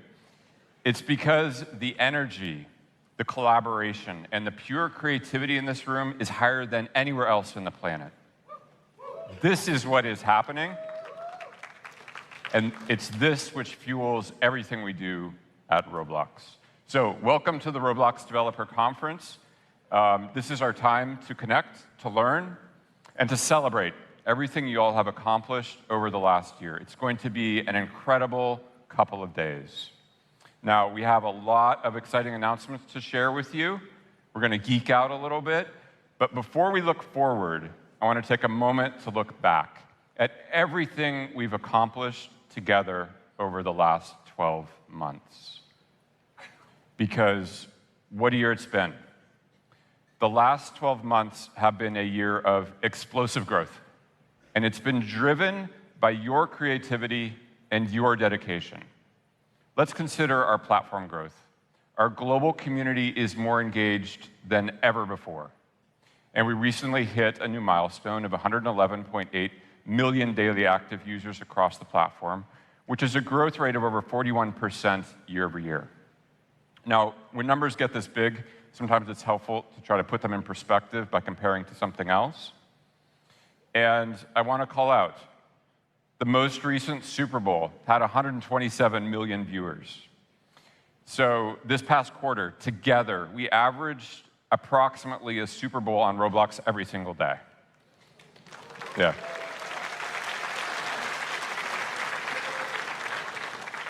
It's incredible. And these users are diving deeper and deeper into your experiences than ever before. Now, there's a lot of ways to look at this. One way to see that is in the last year, we've seen more than 390 billion visits to experiences. Now, this is up 41% year over year. And if you do the math, this represents about 12,000 visits per second, which, as I understand it, is about the rate at which people all over the earth enjoy Coca-Cola beverages. It's also, incidentally, approximately the rate at which Roblox creators ask for emissive map support from our engine.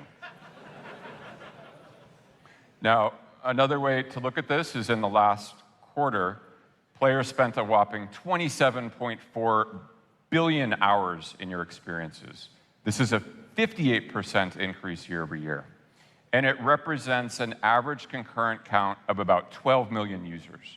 Now, if you recall earlier from David's opening keynote, this is about where we were at the beginning of the year. This was about the peak Roblox had ever achieved at the beginning of the year. We're actually at about 11 million. So that what was our peak at the beginning of the year is now our average for the last quarter. So users are playing more, they're exploring more, and they're staying longer. Now, all of this is due to your hard work. You've been so productive this last year, keeping content fresh and keeping users engaged. We see this everywhere we look. But just one example is that every day, 26% of the top 1,000 experiences are updated or published. And you've been busy building on each other's work. We see this with the Creator Store. You've inserted more than 1.2 billion models into your experiences, and you've installed more than 500,000 plugins since the last RDC. And I want to give a big shout out to all of our plugin creators out there for accelerating creation across the entire community. Thank you.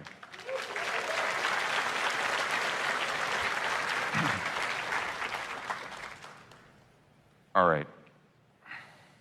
Now, as the platform expands, so do the earning opportunities for all creators. Earlier, David shared that creators over the last year have earned over $1 billion. Our creator ecosystem includes many hobbyists. And of the millions of creators monetizing on Roblox, over 29,000 are part of our DevX program, with the median creator earning $1,440. But looking a little deeper at those numbers. Why are you in my office? In the last 12 months, the average revenue for a top 1,000 developer was $980,000, so nearly $1 million. For a top 100 developer, that average was $7 million. And for a top 10 developer, the average was $38.5 million. Now, these numbers sort of speak for themselves, but I want to call particular attention.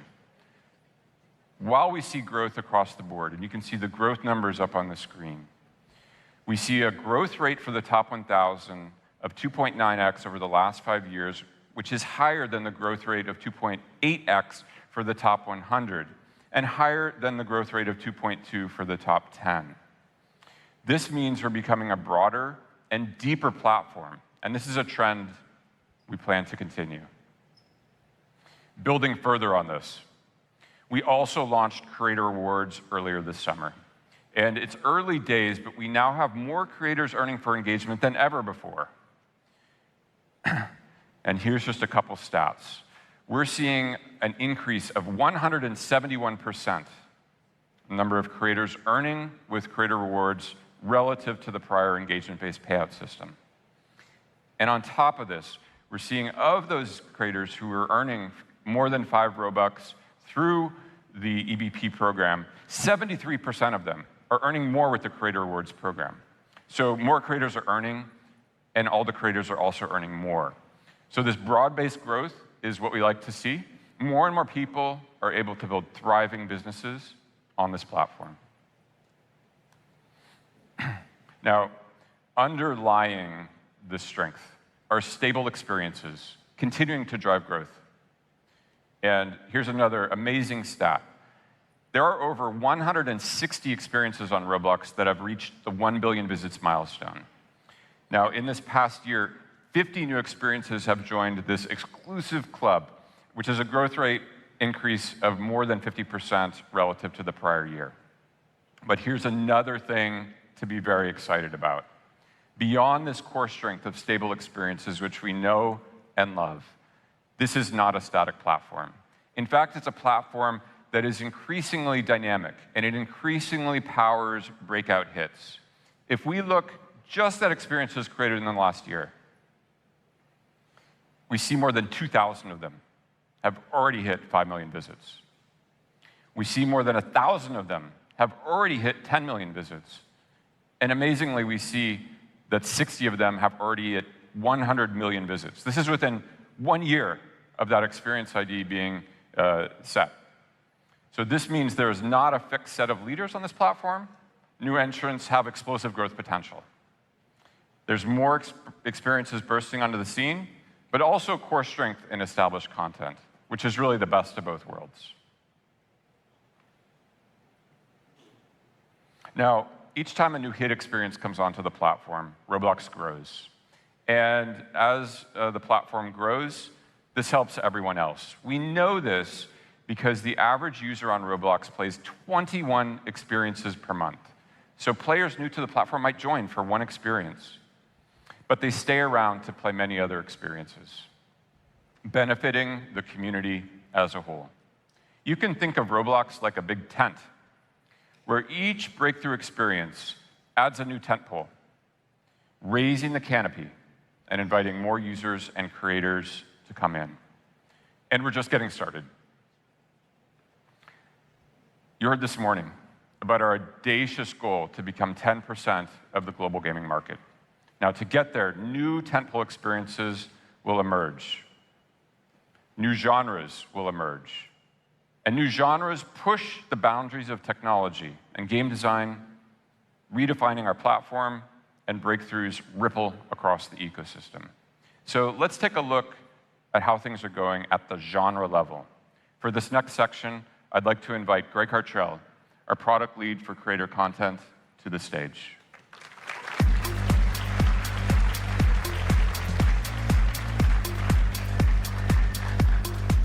Welcome, Greg. Thank you, Nick. All right. I think we'll start with talking about shooters as a genre. Shooters hours played are up more than 100% year over year. Top shooters like Rivals and Gunfight Arena deliver the joy of a precision shot to secure the win. But they've done this by building their own server-side hit registration systems.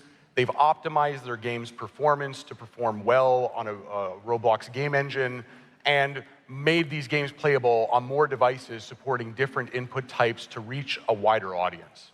Now, I love these too, but I feel like I've seen some new ones break through recently as well. It's absolutely true. So it's worth calling out Weird Gun Game. It subverted this genre in really unique ways, building a part-by-part crafting system where you can assemble almost any kind of weapon. It's a pretty compelling game loop. You build any kind of weapon you want, you jump into a match to test it, and then you get to see if your kind of brand of weird wins. So I've really wondered, Greg, and maybe you can help me out. Are these weird guns actually effective? Well, sometimes weirdness is a strategy. I made a gun, for example, when you shot, that made a loud honking sound every time you shot. A honk. Yeah, so how does that help? It's actually not very helpful. Yeah. Turns out that your enemies know where you are all the time. But when you do this, your opponents know that they're getting killed by somebody with a honking weapon, and that's a psychological victory. I see. It's very deep. I have many questions, but I think we need to move on. Okay. How are some of our more traditional genres doing? We've got some really impressive growth in simulation, for example, in the last year. The genre evolved with the explosive growth of Grow a Garden and Steal a Brain Rot.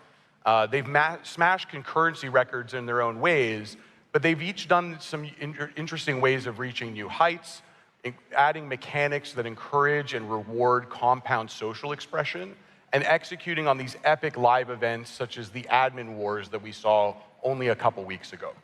And I have to confess, I don't know what Tortugini Dragon Fruttini is, but it makes me hungry.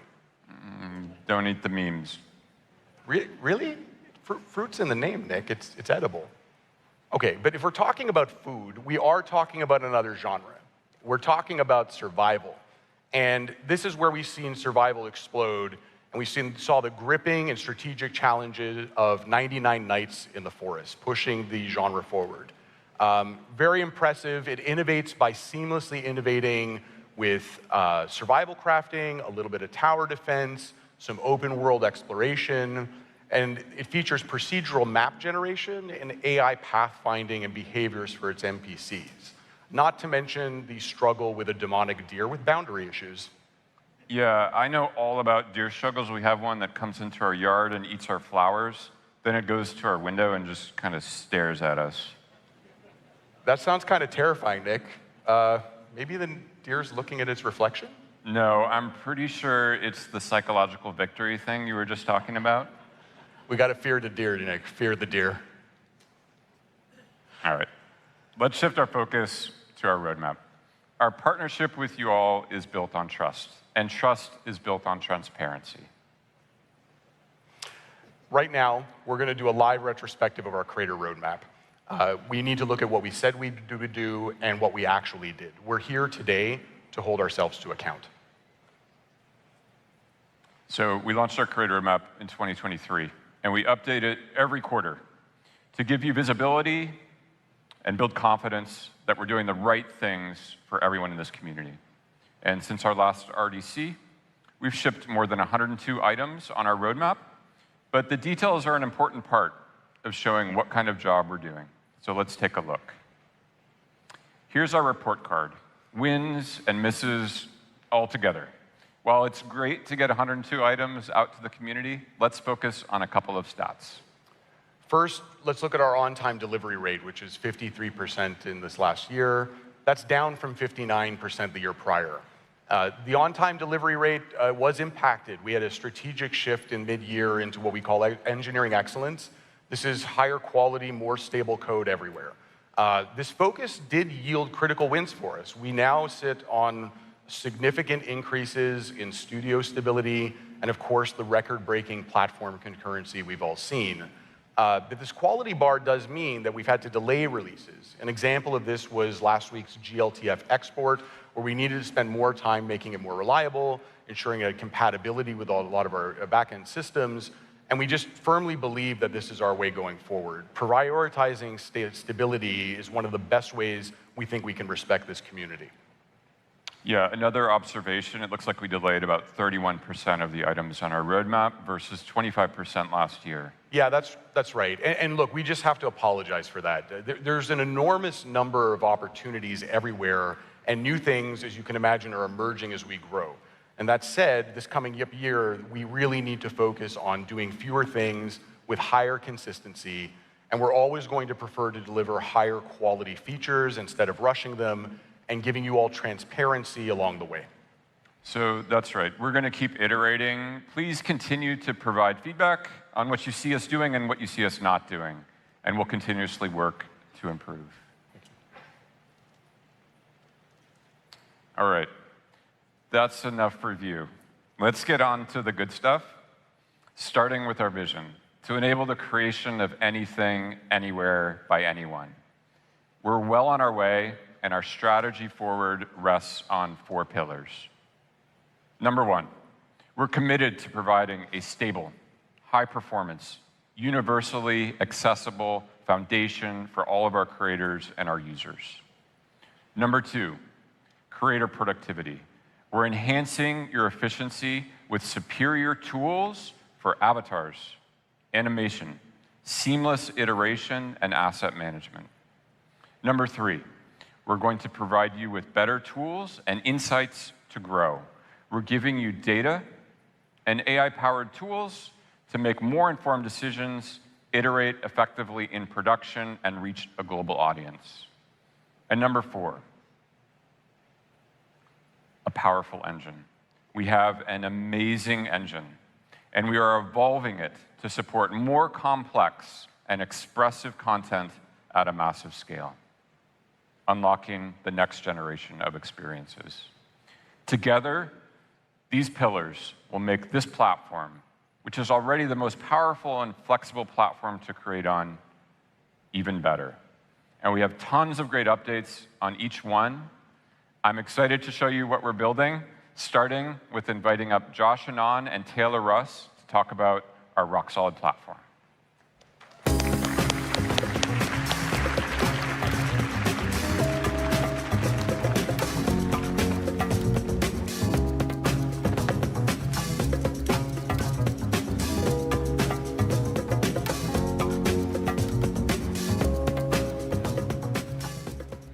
Hi, I'm Josh Annan, a product manager on the Engine team.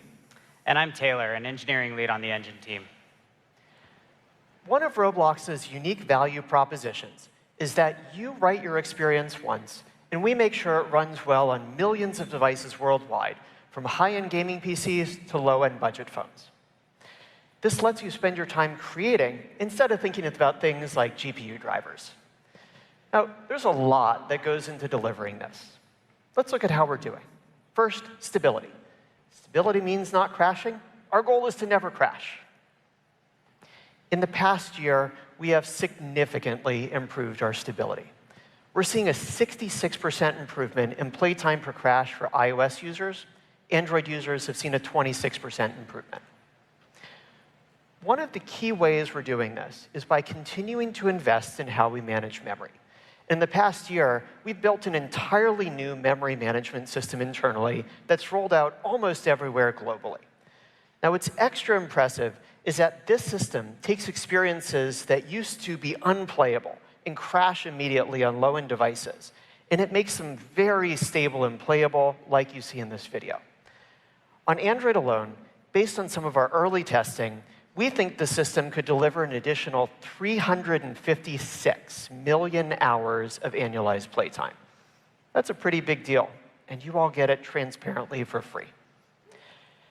Stability doesn't just matter when you're playing, it matters when you're building. We've been spending a lot of time working on studio stability as well. Since last year, we've improved studio hours per failure by 90%. Hopefully some of you notice the difference. Good, a couple of you. Stability goes hand in hand with raw performance, and we're seeing great strides here too. Our goal is to build systems where you fall into a pit of success, and we take care of performance for you, ensuring your content runs fast everywhere. We're seeing some incredible improvements with our cloud-based LOD system that Dave talked about during the keynote. And we'll go into more detail when we discuss the future of the engine, but we wanted to highlight 2 other improvements to share with you all. We continue to comb through our code and work on perf and push on it wherever we can. As we worked on the new LOD system, we found that mesh loading was capped per frame. We uncapped it. We saw crazy gains in performance, especially on higher-end machines. In many experiences, we saw load times cut in half or more. You all received the improvement automatically without having to republish. Performance isn't just about the client. We pay close attention to our server frame rate as well. And we call this heartbeat. We target ensuring that our servers run at 60 hertz globally. Late last year, we started looking closely at the deep internals of how our engine interacts with the Linux kernel that the server runs with. We found an opportunity with virtual memory to physical memory mapping to use something called transparent huge pages, and that improves that mapping efficiency. We deployed THP over the course of a month, and it had a huge impact. You can see the impact in this chart, where in one day, we went from a PO5 heartbeat below 45 to regularly above 50.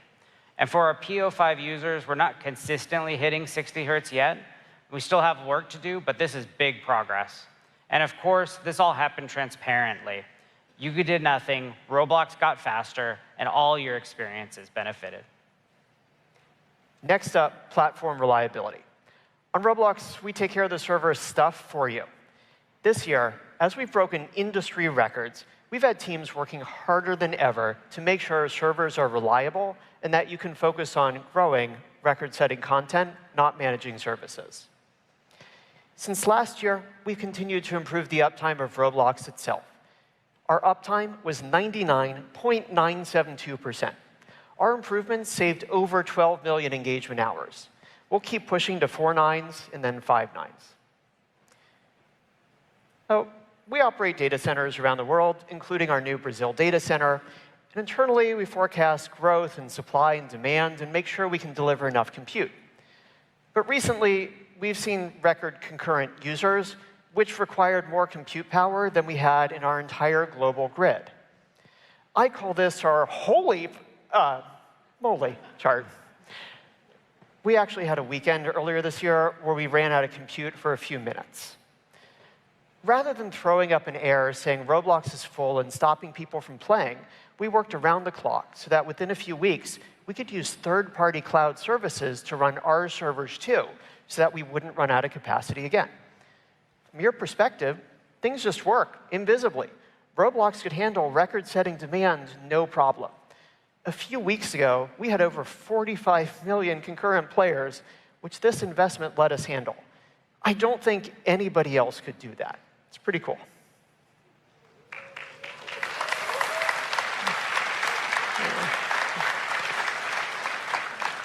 That's for our infrastructure team. Finally, let's talk about friction. And let's start with everyone's favorite source of friction, bugs. We've made addressing your dev forum issues a company-wide priority. Since January, we've closed more than 4,100 bugs, which is about twice as many as we had closed last year by this time. And there's still 3 months left in the year. A major source of friction for players isn't just bugs, though. It's cheating. People who cheat make playing together less fun. We are making it our mission to end cheating on Roblox. A few years ago, we took a step forward in Windows with Hyperion anti-cheat technology, and we're continuing to improve that technology. This year, we're focused on Android as well. But we've also made a major change in how we handle cheating on the platform. Historically, whenever we detected a cheater, we'd make a note and run a periodic manual ban wave. Now we have an automated system that runs 24/7 so that if we detect cheating, you'll automatically receive progressive consequences going from a warning all the way to a permanent ban. Our goal is to reform people and get them playing fairly, which is why we have these progressive actions.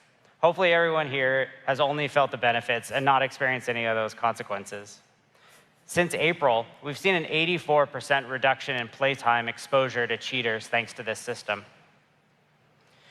We'll continue to invest in securing Roblox by both securing Roblox itself and by giving you tools like server authority. Come to the competitive games breakout talk tomorrow. We're proud of results that we've achieved this year, and we hope that you appreciate them. And we look forward to sharing more with you next year. We're going to hand it off to Oren and Eric next to talk to you about creator productivity.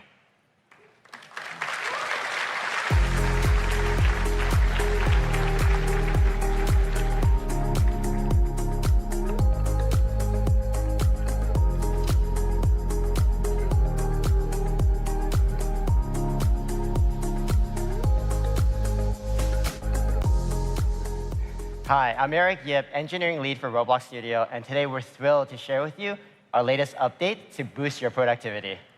And hi, I'm Oren Jacob, engineering lead for Avatar. We're powering up you across 4 areas in our talk today, cutting out busy work so you can innovate faster and helping you scale your team's impact. Let's start with avatars and animation. To improve the quality of avatars with Avatar Auto Setup, back in March, we were running at about a 47% success rate. Today, that's at 90%. This lets you focus on creative intent and bringing your models to life. And you can leave things like rigging, skinning, caging for layered clothing, and partitioning for R15, attach points for accessories, and other stuff to us. Let's roll the video. On the creator side, on the creative side here is a builder in Blender. You're focusing on your vision. Unique model with custom pants and shirts and hair and shoes. Avatar Auto Setup then takes over. The heavy lifting is done in the background, and the complex conversion process is effortless. And there you have it. As you cycle through the results, you can preview them immediately, a full Roblox-ready avatar. So come by the studio booth to check out the latest and see Avatar Auto Setup for yourself. Now let's take a look at animation. We're making big strides in avatar animation technology today, introducing the adaptive animation format. This supports retargeting of animations across all types of humanoid rigs, from R6 to R15 to complex custom bone-based characters across the board. You can author and preserve contact-rich interactions across scenes and across characters. With the adaptive animation format, animations can be created once, and they'll run on all avatars that Roblox supports today and that Roblox will support tomorrow. Yeah, there we go.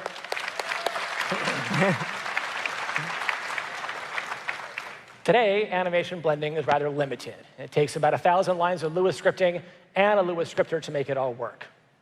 Let's roll the video. Soon, we'll be releasing the animation graph editor, an API, and studio tooling that will enable next-level character animation quality and scripting, making scripting optional to deliver on that. So studio tooling will support both visual compositing and debugging of composed animations as well. Yeah. There we go. This will allow all animators to create rich, lifelike animations with no code. All right, let's jump into how Studio is going to work better with your favorite tools. We know many of you prefer your own code editors. This is why last year we released an early preview of script sync, and now we're rolling out another update, folder level syncing. Let's see this in action. Select the data model location that you want to sync from, then a folder that you want to sync it to. And just like that, you can manage your entire code base from your favorite editor, create, rename, and delete scripts, all with Studio perfectly in sync. Yeah. All right. We're excited for this one. So this is coming soon in beta, and it's going to be GA by the end of this year. All right, we also know that when you're working with tools like Blender, you often need to move your 3D models out of Studio. And historically, you use OBJ for that. But it's limited, right? Single meshes, basic texture, you're looking for more. This is why we've launched GLTF exports for the assets that you have permissions for. Now on the left, the avatar is showing multiple meshes, proper rigging, and skinning intact. And on the right, 2 helmets. The OBJ looks flat, while the GLTF version shows the full PBR details with the look that you intended. This is already launched, so give it a shot, and you can always come by the studio booths to give us any feedback. Now that you've exported it, getting those models back into Studio should be easy. This is why we're introducing Model Re-import in Studio. So I know the name speaks for itself, but you know what? Let's have a demo. We had a house that we imported from Blender, but we want to add some rocks to it. Now, the re-import in Studio is just 1 click, no dialogues. All right? We're going to tweak some of these rock colors. And you know, just for fun, we're going to attach this boat. Back in Blender, we're going to update this wooden dock a little bit. And now I'm going to use a keyboard shortcut for the re-import. And look, everything's intact, including that boat. The magic here is that the re-import is non-destructive, meaning your properties and constraints stay intact, keeping you in the creative flow. This is coming soon as a beta, but you can also come by the booth to check it out today. All right. Let's get into how to improve and organize your data at scale. More creators are using more assets this year.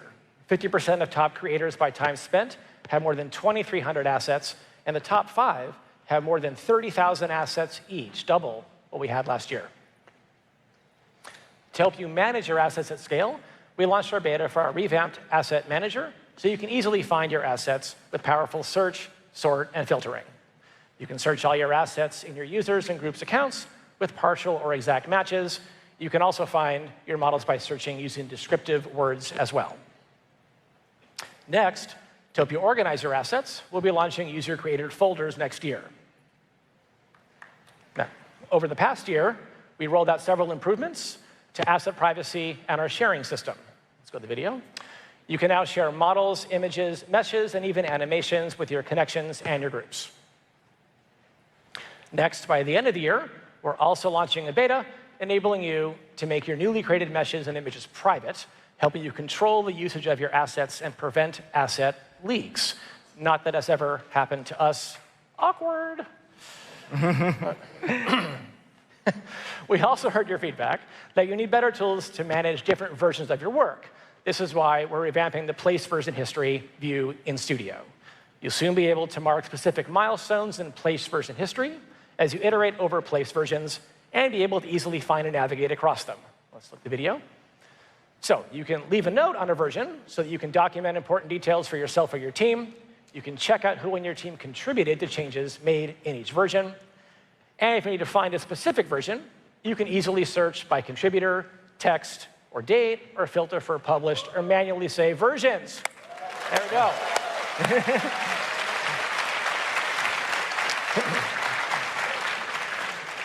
These improvements are all coming by the end of the year. And speaking of versioning, we also know that a lack of versioning for assets slows down your iterative workflow and causes too much inventory clutter. So next year, we'll be extending versioning to meshes and images and improving version control for animations as well.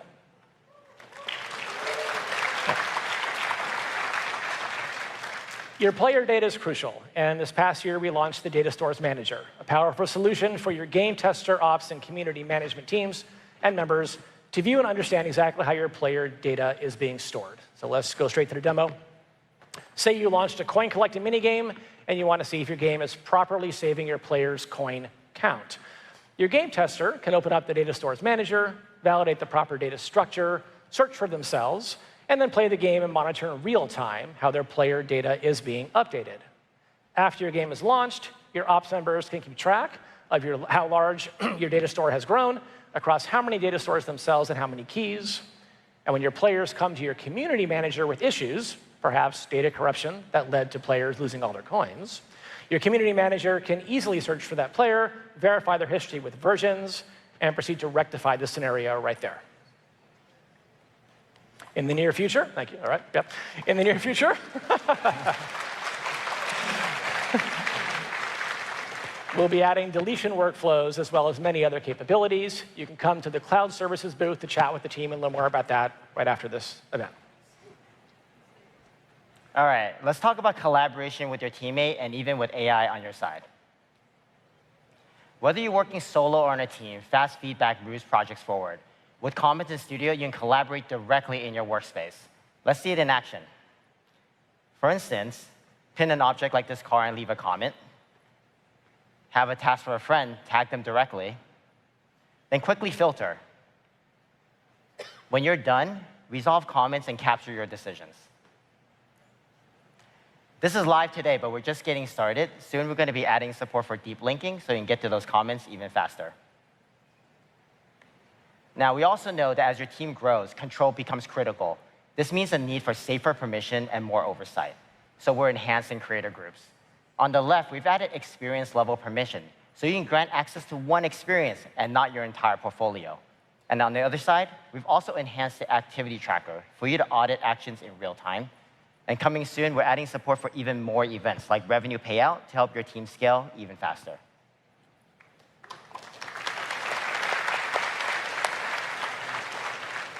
We've also been hard at work with Assistant, and today is a big leap. Assistant will soon speak MCP. This is the protocol that lets your tools talk to one another. Let's see a demo with Figma. On the left side is a leaderboard that we drew in Figma, and on the right side, Studio is connected to the Figma Dev Mode MCP server. And I've just asked Assistant to import this leaderboard into my place. And there it is, fully built with a working scroll bar. But the magic with Assistant is an iteration, so let's spice it up with some emoji icons. See what happens. And there you go.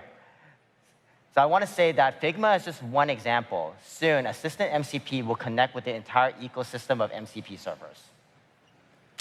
So this is coming soon as a beta, but I invite you all to come by the Studio booth today to check this out. And so thank you very much. Next up, I would like to hand it off to Peter Yang and Kyle Spence for tools and insight.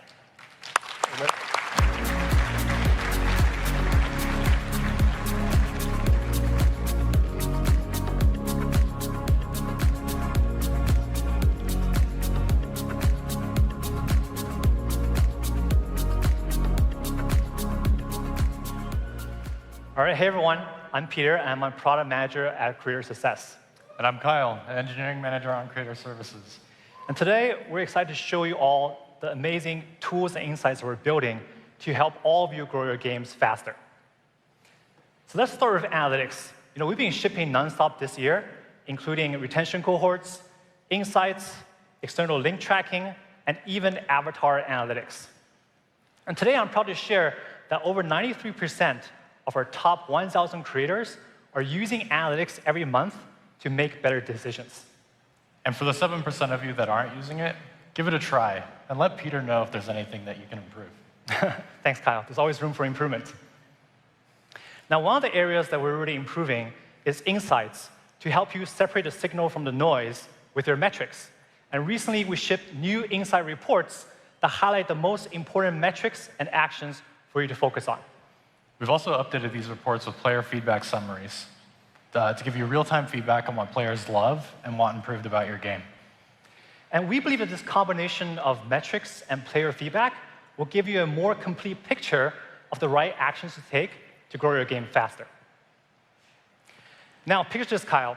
We just launched a new game, and I gotta admit, man, I'm feeling a little bit nervous. I really want to get metrics and player feedback, but I'm worried that our retention KPIs might not be good enough for the discovery algorithm.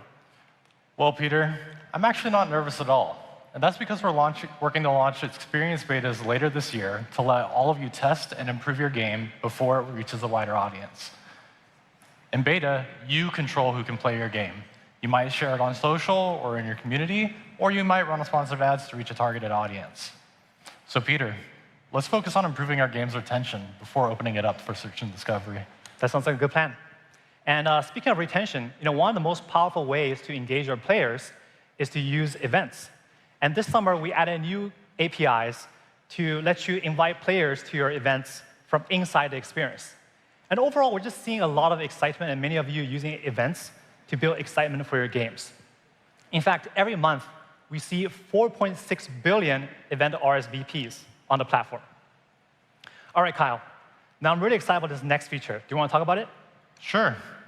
I'm sure many of you have felt this pain. You just shipped a new update in your game, and all of a sudden you start seeing error rates spike and players complaining about issues. Today, your only option to fix this problem is to rush to deploy a new update, and that means kicking all of your players and restarting all of your game servers. With configs, you can wrap every update in a config flag. You now have an on-off switch that will let you disable the new content or feature without having to redeploy or restart your servers.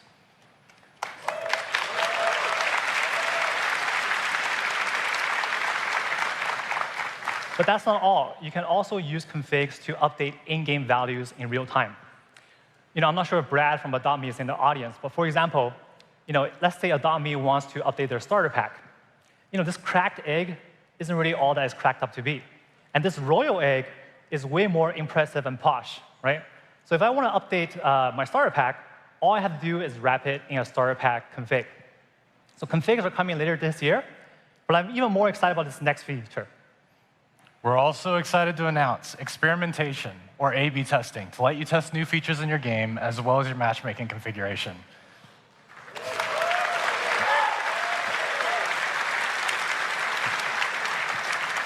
Experiments let you measure with confidence whether that change you made actually improved your metrics. So let's say you want to test a new onboarding dungeon to see if it'll improve retention. You can run an experiment that shows half of your users the new dungeon, while the other half get your current one. A few weeks later, you see that users who received the new onboarding dungeon had over 37% increase in D1 retention. Peter, what do you say? Should we ship this? Well, Kyle, nothing makes product managers happier than seeing that statistically significant lift. And the only thing that will make me happier is launching configs and experimentation to all of you later this year. So be sure to join our analytics session tomorrow, where we're going to have real top studios walk through real examples of using analytics and experimentation to grow their games. Earlier today, Jarrett spoke about some of the impressive growth we're seeing globally in every region. So let's talk about one of the biggest opportunities in growing your games. The international market continues to expand.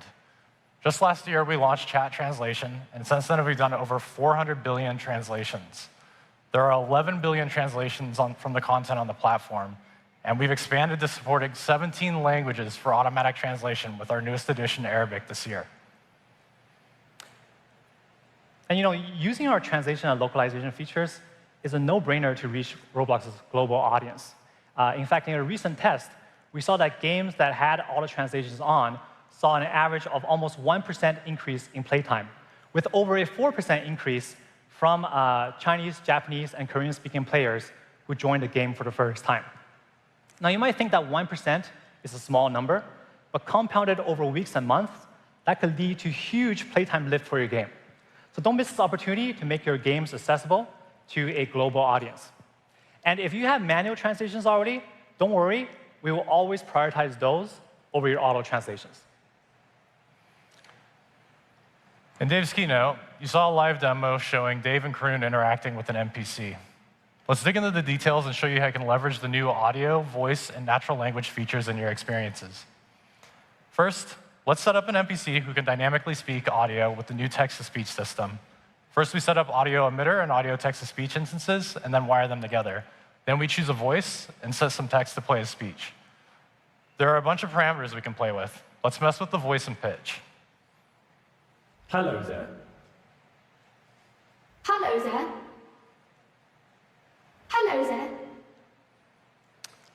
Hello there. I don't know, Kyle. I think that robot's a little bit too high-pitched, man. I think you gotta make it sound more robotic. You know what? We can. Let's make this a more robotic-sounding voice. Let's just add a sound modifier and chain that to our text-to-speech and audio emitter. This all uses the existing audio APIs, so you can create the exact voice that you want.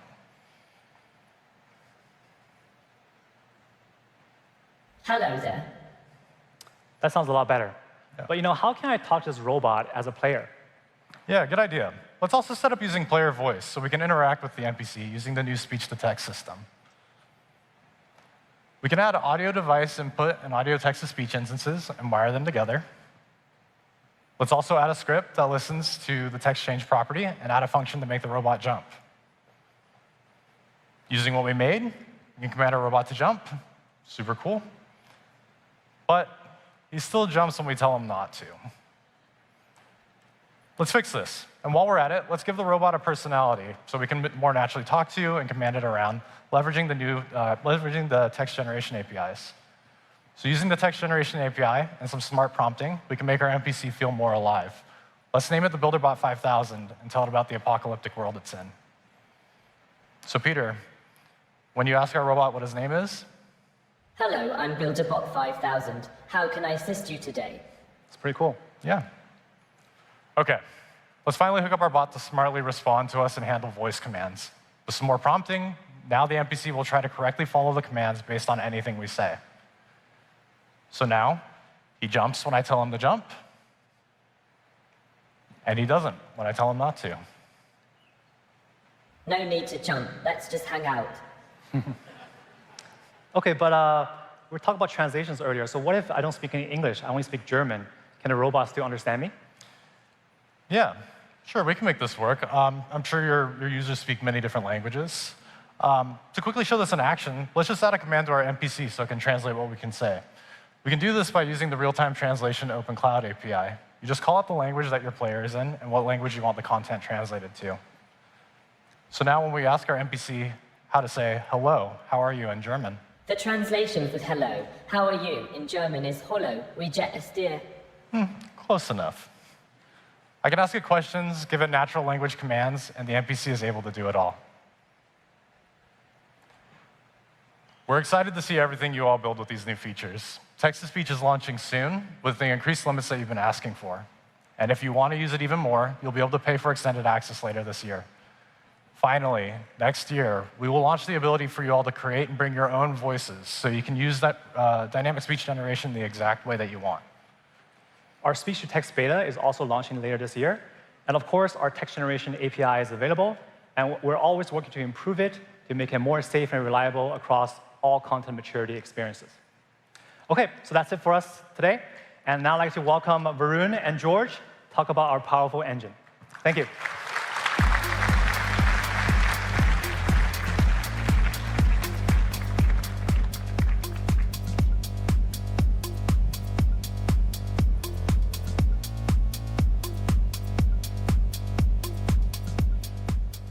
Thank you so much, Peter. Hey, everyone. I'm Varun, and I work on product in Engine. And I'm George. I'm an engineering lead in Engine, and we're here to give you a quick update on everything we've been working on. Both Dave and Nick touched on our audacious goal, getting to 10% of the gaming market. The only way we get there is by giving you complete freedom to bring your vision to life. That's right. Whether it's blocky, photoreal, or something in between, we want to make it all possible. Our job is to make sure you can achieve whatever you'd like. If we break down what goes into making a great experience, it's about enabling you to build great content, allowing for expressive avatars so your players can viscerally engage with your content, and finally, powerful engine capabilities that bring both of these together. As we dive into each of these pillars, keep in mind that the Roblox engine makes some promises to both players and creators.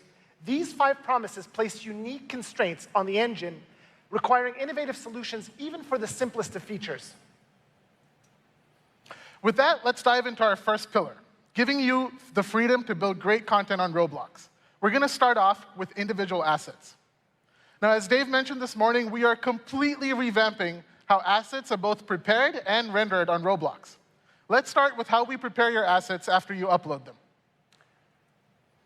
Meshes and textures are the majority of all the assets you upload. Every day, you collectively upload 1.2 million new meshes and 1.6 million new images on average.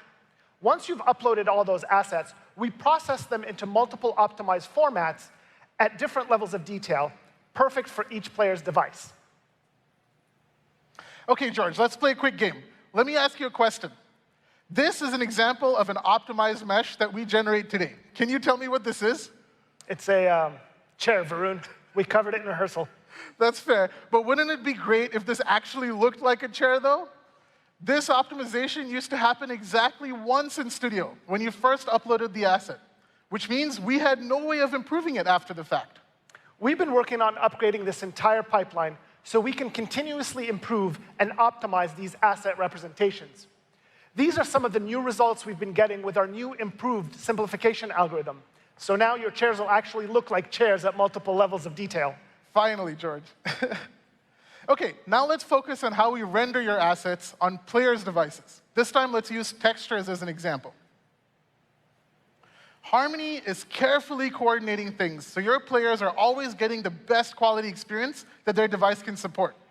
The colors you're seeing on screen here represent different texture resolutions that are loaded into memory.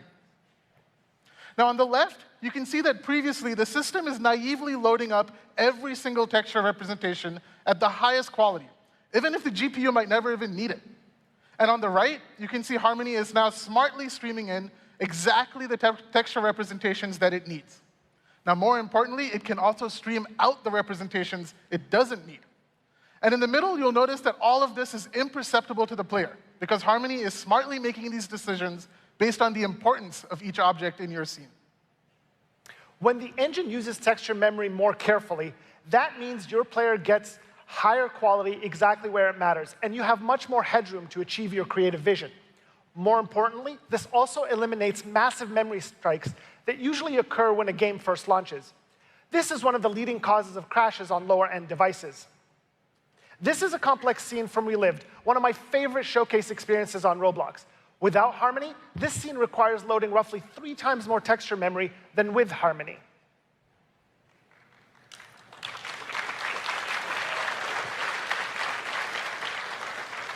This new asset pipeline is launching later this year for both meshes and textures, so keep an eye out for announcements in the dev forum.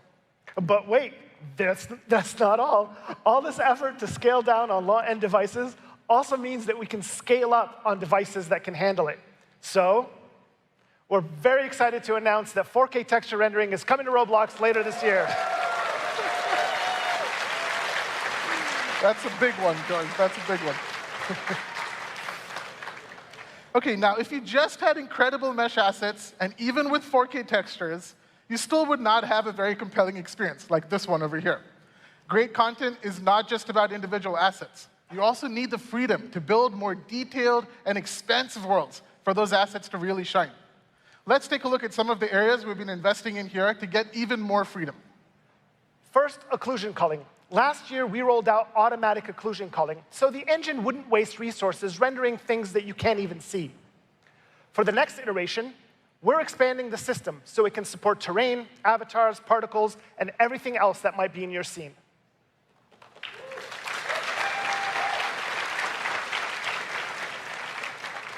Now, speaking of terrain, today our terrain system is still capped in 2 key ways: scalability and quality. On the scalability front, the largest terrain you can fit in an experience on Roblox today is about 4 kilometers, or about 16,000 studs on each side.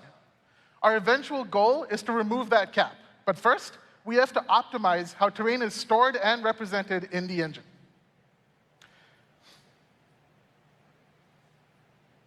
With some of the improvements in the pipeline, we have already been able to push things to 16 kilometers on each side. That's an area more than twice the size of San Francisco running inside Roblox. Cool. And also, as you can see here, on the quality front, we're also improving things. Materials and lighting on terrain are much higher quality, and fine details and shapes on your terrain are more accurately represented.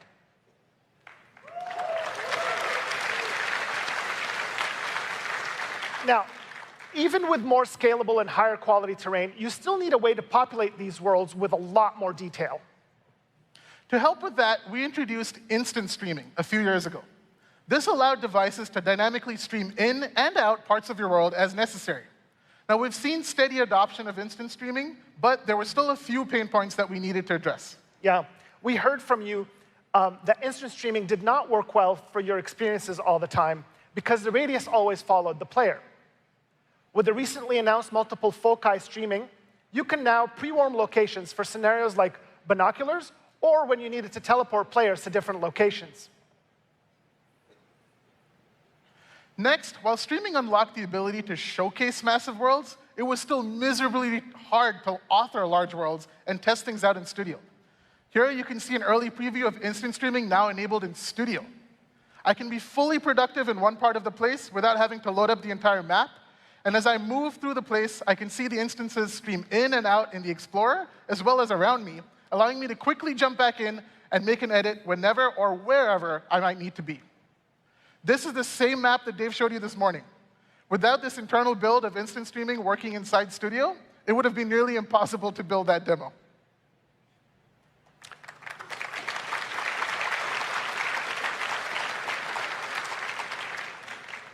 Finally, instant streaming always traded off visual fidelity for performance for objects that were streamed out.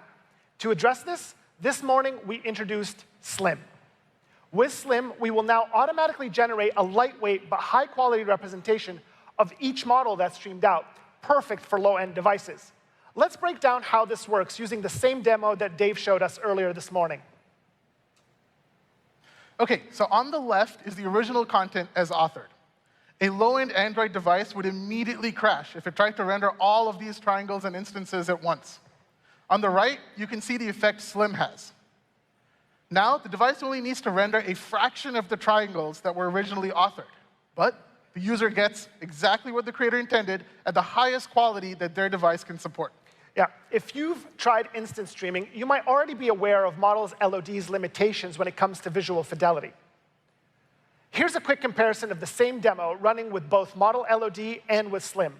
For the same scene, Slim gives you much better visual quality for the comparable performance. I love that scene. We're excited to announce that Model LOD will be replaced by Slim later this year. Our vision is to also bring Slim to Studio so we can improve your creation workflows as well.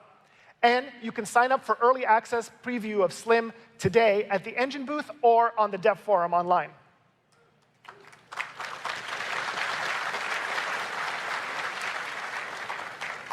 OK, now let's move on to the second pillar, expressive avatars. As Dave shared earlier today, we are pushing the boundaries of what avatars will look like and how personalized they can be on Roblox. Just like all other content, we want to give everyone on the platform complete freedom to express themselves. We expect to add increasing avatar complexity in the future, up to and even exceeding the quality that you're seeing here. Now, I know what you guys are thinking. Done naively, this would come with an unacceptable resource tax on you, the creator. The more complexity we add and the more avatars join your experiences at once, it's going to be harder for you to express your vision. Instead, we need to ensure that avatars scale like everything else on the platform, adding negligible and predictable cost to your experiences. To get to this goal, we're investing in 3 areas. First, all the asset streaming efforts we talked about previously will support skinned avatar meshes and textures as well. Let's take a look at the difference texture streaming can make on an avatar. Here, we're going to simulate downloading all of this avatar's textures on a low bandwidth 128K connection. On the left, we have current behavior. And on the right, we have asset streaming enabled.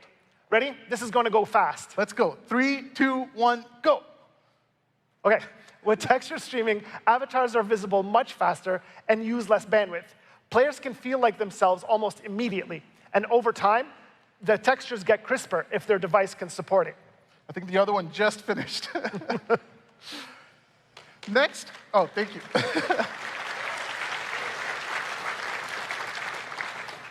Next, avatars in the distance will also be converted into the same lightweight composite models that we showed you earlier. But these slim models will also support animations. Very cool. Finally, we're targeting specific use cases where avatars cause resource spikes when they have layered clothing on. Here you can see a test environment with 420 avatars trying to equip a tool at the same time. This causes a resource spike, which in turn causes the tools to take a long time to equip. That's no good. No. So let's take a look at the same scene again with some of the improvements we're working on. Ready? Again, 3, 2, 1. No, there you go. There we go. So now the avatars have their tools equipped much faster. We're launching these improvements later this year. OK, moving on to personalization now. Technologies like layered clothing, dynamic heads, accessories, and in-experience creation have all unlocked brand new ways for players to express themselves in Roblox. But we're continuing to push the boundaries here as well. We recently announced UGC emotes, so you can now create, publish, and list emotes in the Avatar Marketplace. We also recently launched support for physically based rendering for accessories. We had to be careful to make sure that these higher quality accessories worked well across all devices and experiences. And soon we'll be expanding in-experience avatar creation to also include clothing and accessories. This means you can now allow players to customize these right within your experience. And when they're done, they can purchase and equip the item right there, and then use them all across Roblox.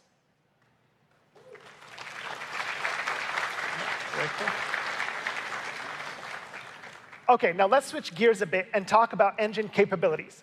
These are some of the new capabilities that unlock whole new functionality and give your experiences superpowers. In May, we announced that acoustic simulation is available in Studio Beta. When enabled, sounds reflect, bend around corners, and are occluded by the environment. Let's have a listen.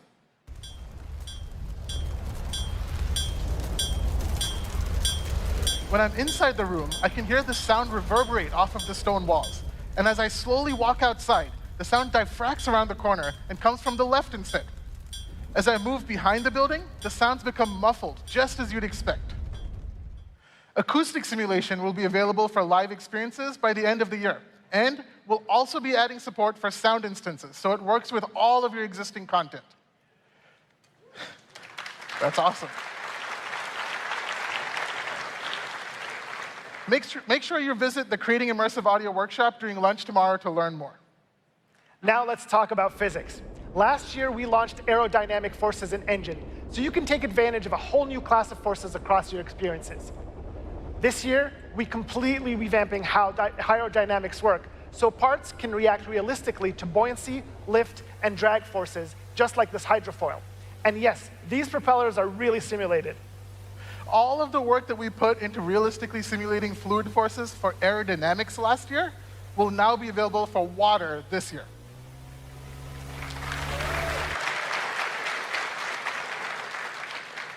OK, let's talk about server authority now.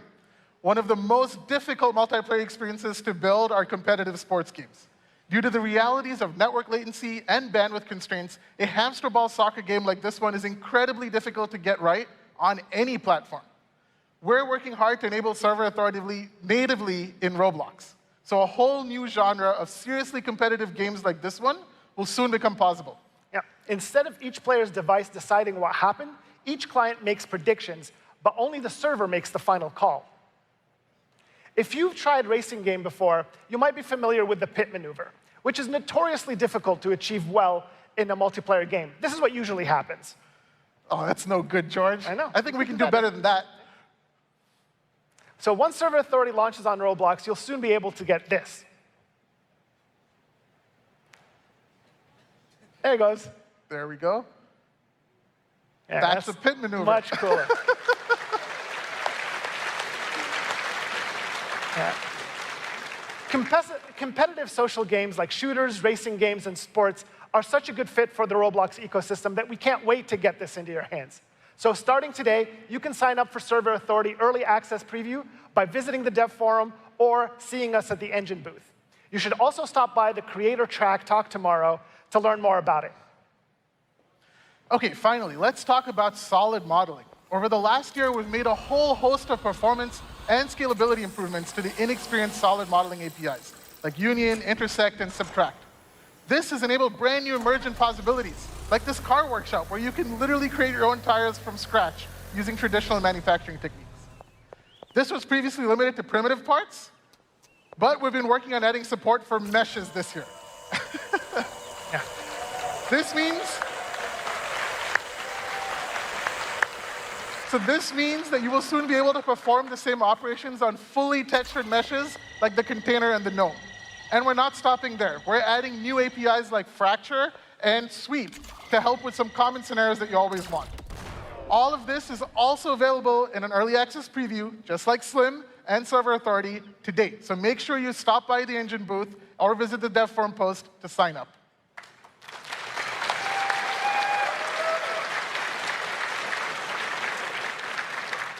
We touched on a lot today.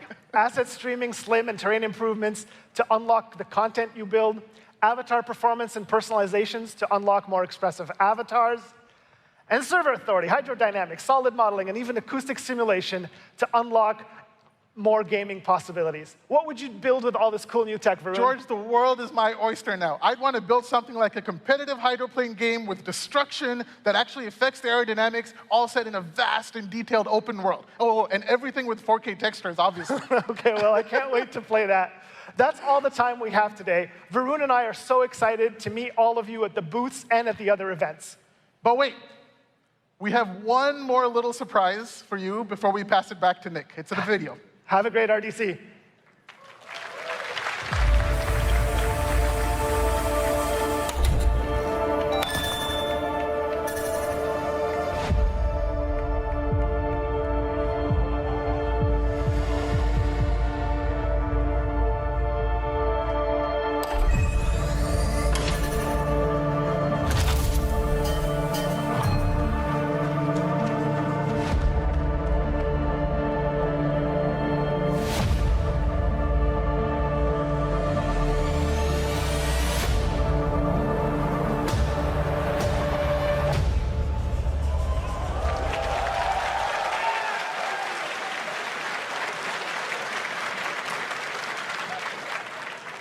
Wow, that was super cool. So now you've seen three things. One, you've seen how all these pillars come together. Two, you've seen that I may have been one of the people asking for emissive maps. And now that I'll be able to get my fix on Roblox, I think I can take this thing off awkwardly. And number three, you've seen how this platform is and will continue to expand the possibilities of creation for all of you over the coming months. With a strong focus on core performance, amazing productivity enhancements so that you can build sophisticated experiences, more advanced tools for data analysis and experimentation, and an increasingly powerful engine. I get excited just thinking about the potential ahead. And now, as we bring this keynote to a close, I want to take a step back from all the features that we showed and reflect. Because beyond any single tool, what really matters is the strength and dynamism of this entire community. And as I reflected on the last year, I marveled at how the Roblox ecosystem has become even more dynamic and open, where new talent and innovators have immense opportunity to break through. And we see this in our data. 28 of the top 100 experiences on our platform are new this year. And 96% of top earning avatar items were created in just the last 12 months. This is not a static platform. It's the entrepreneurial dream in action, where the right creation can shoot to the top. And our healthy ecosystem is no surprise. When you see how we all collaborate with each other at community events, on our forums, and in our AMAs. The recent community-run Inspire 2025 was a great example. It was a massive success with over 50,000 RSVPs and more than 57,000 viewers. The event featured more than 30 speakers, and its game jam produced more than 400 new experiences.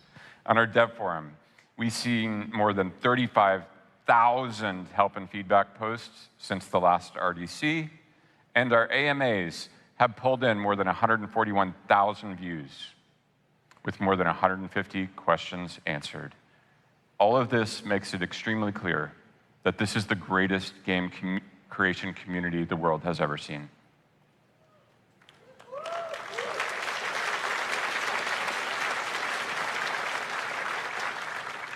And a quick public service announcement.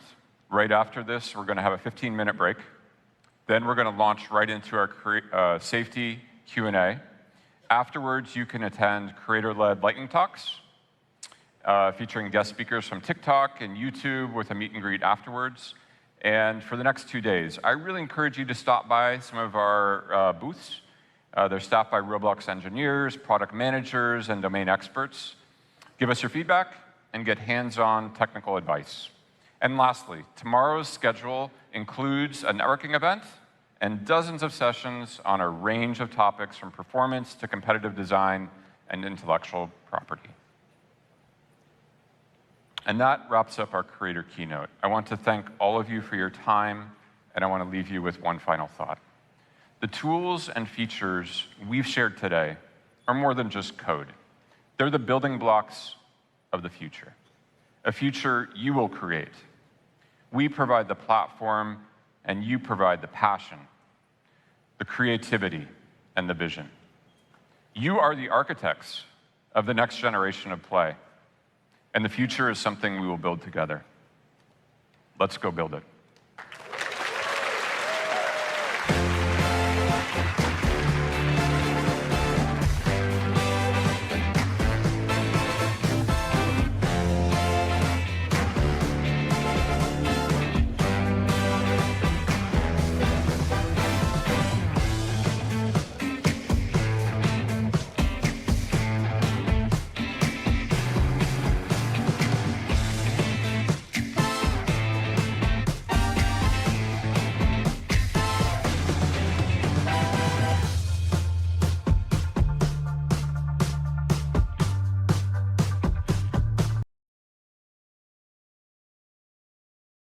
Okay then, that was actually pretty cool, but that doesn't convince me that Roblox is a safe platform for children. Nice try, David Bassucki. You tried to convince me that all that updates you did to your platform was going to automatically to make us forget about you banning Schlep off of Roblox. Nice try. Anyways fans, that is all for this video, and I'm going to react to Roblox Innovation Awards, RBC 2025 tomorrow too because I need a break from reacting to the video I just did today. That really worn me and my animatronic system out. So see you fans in the tomorrow's video. Alright, bye.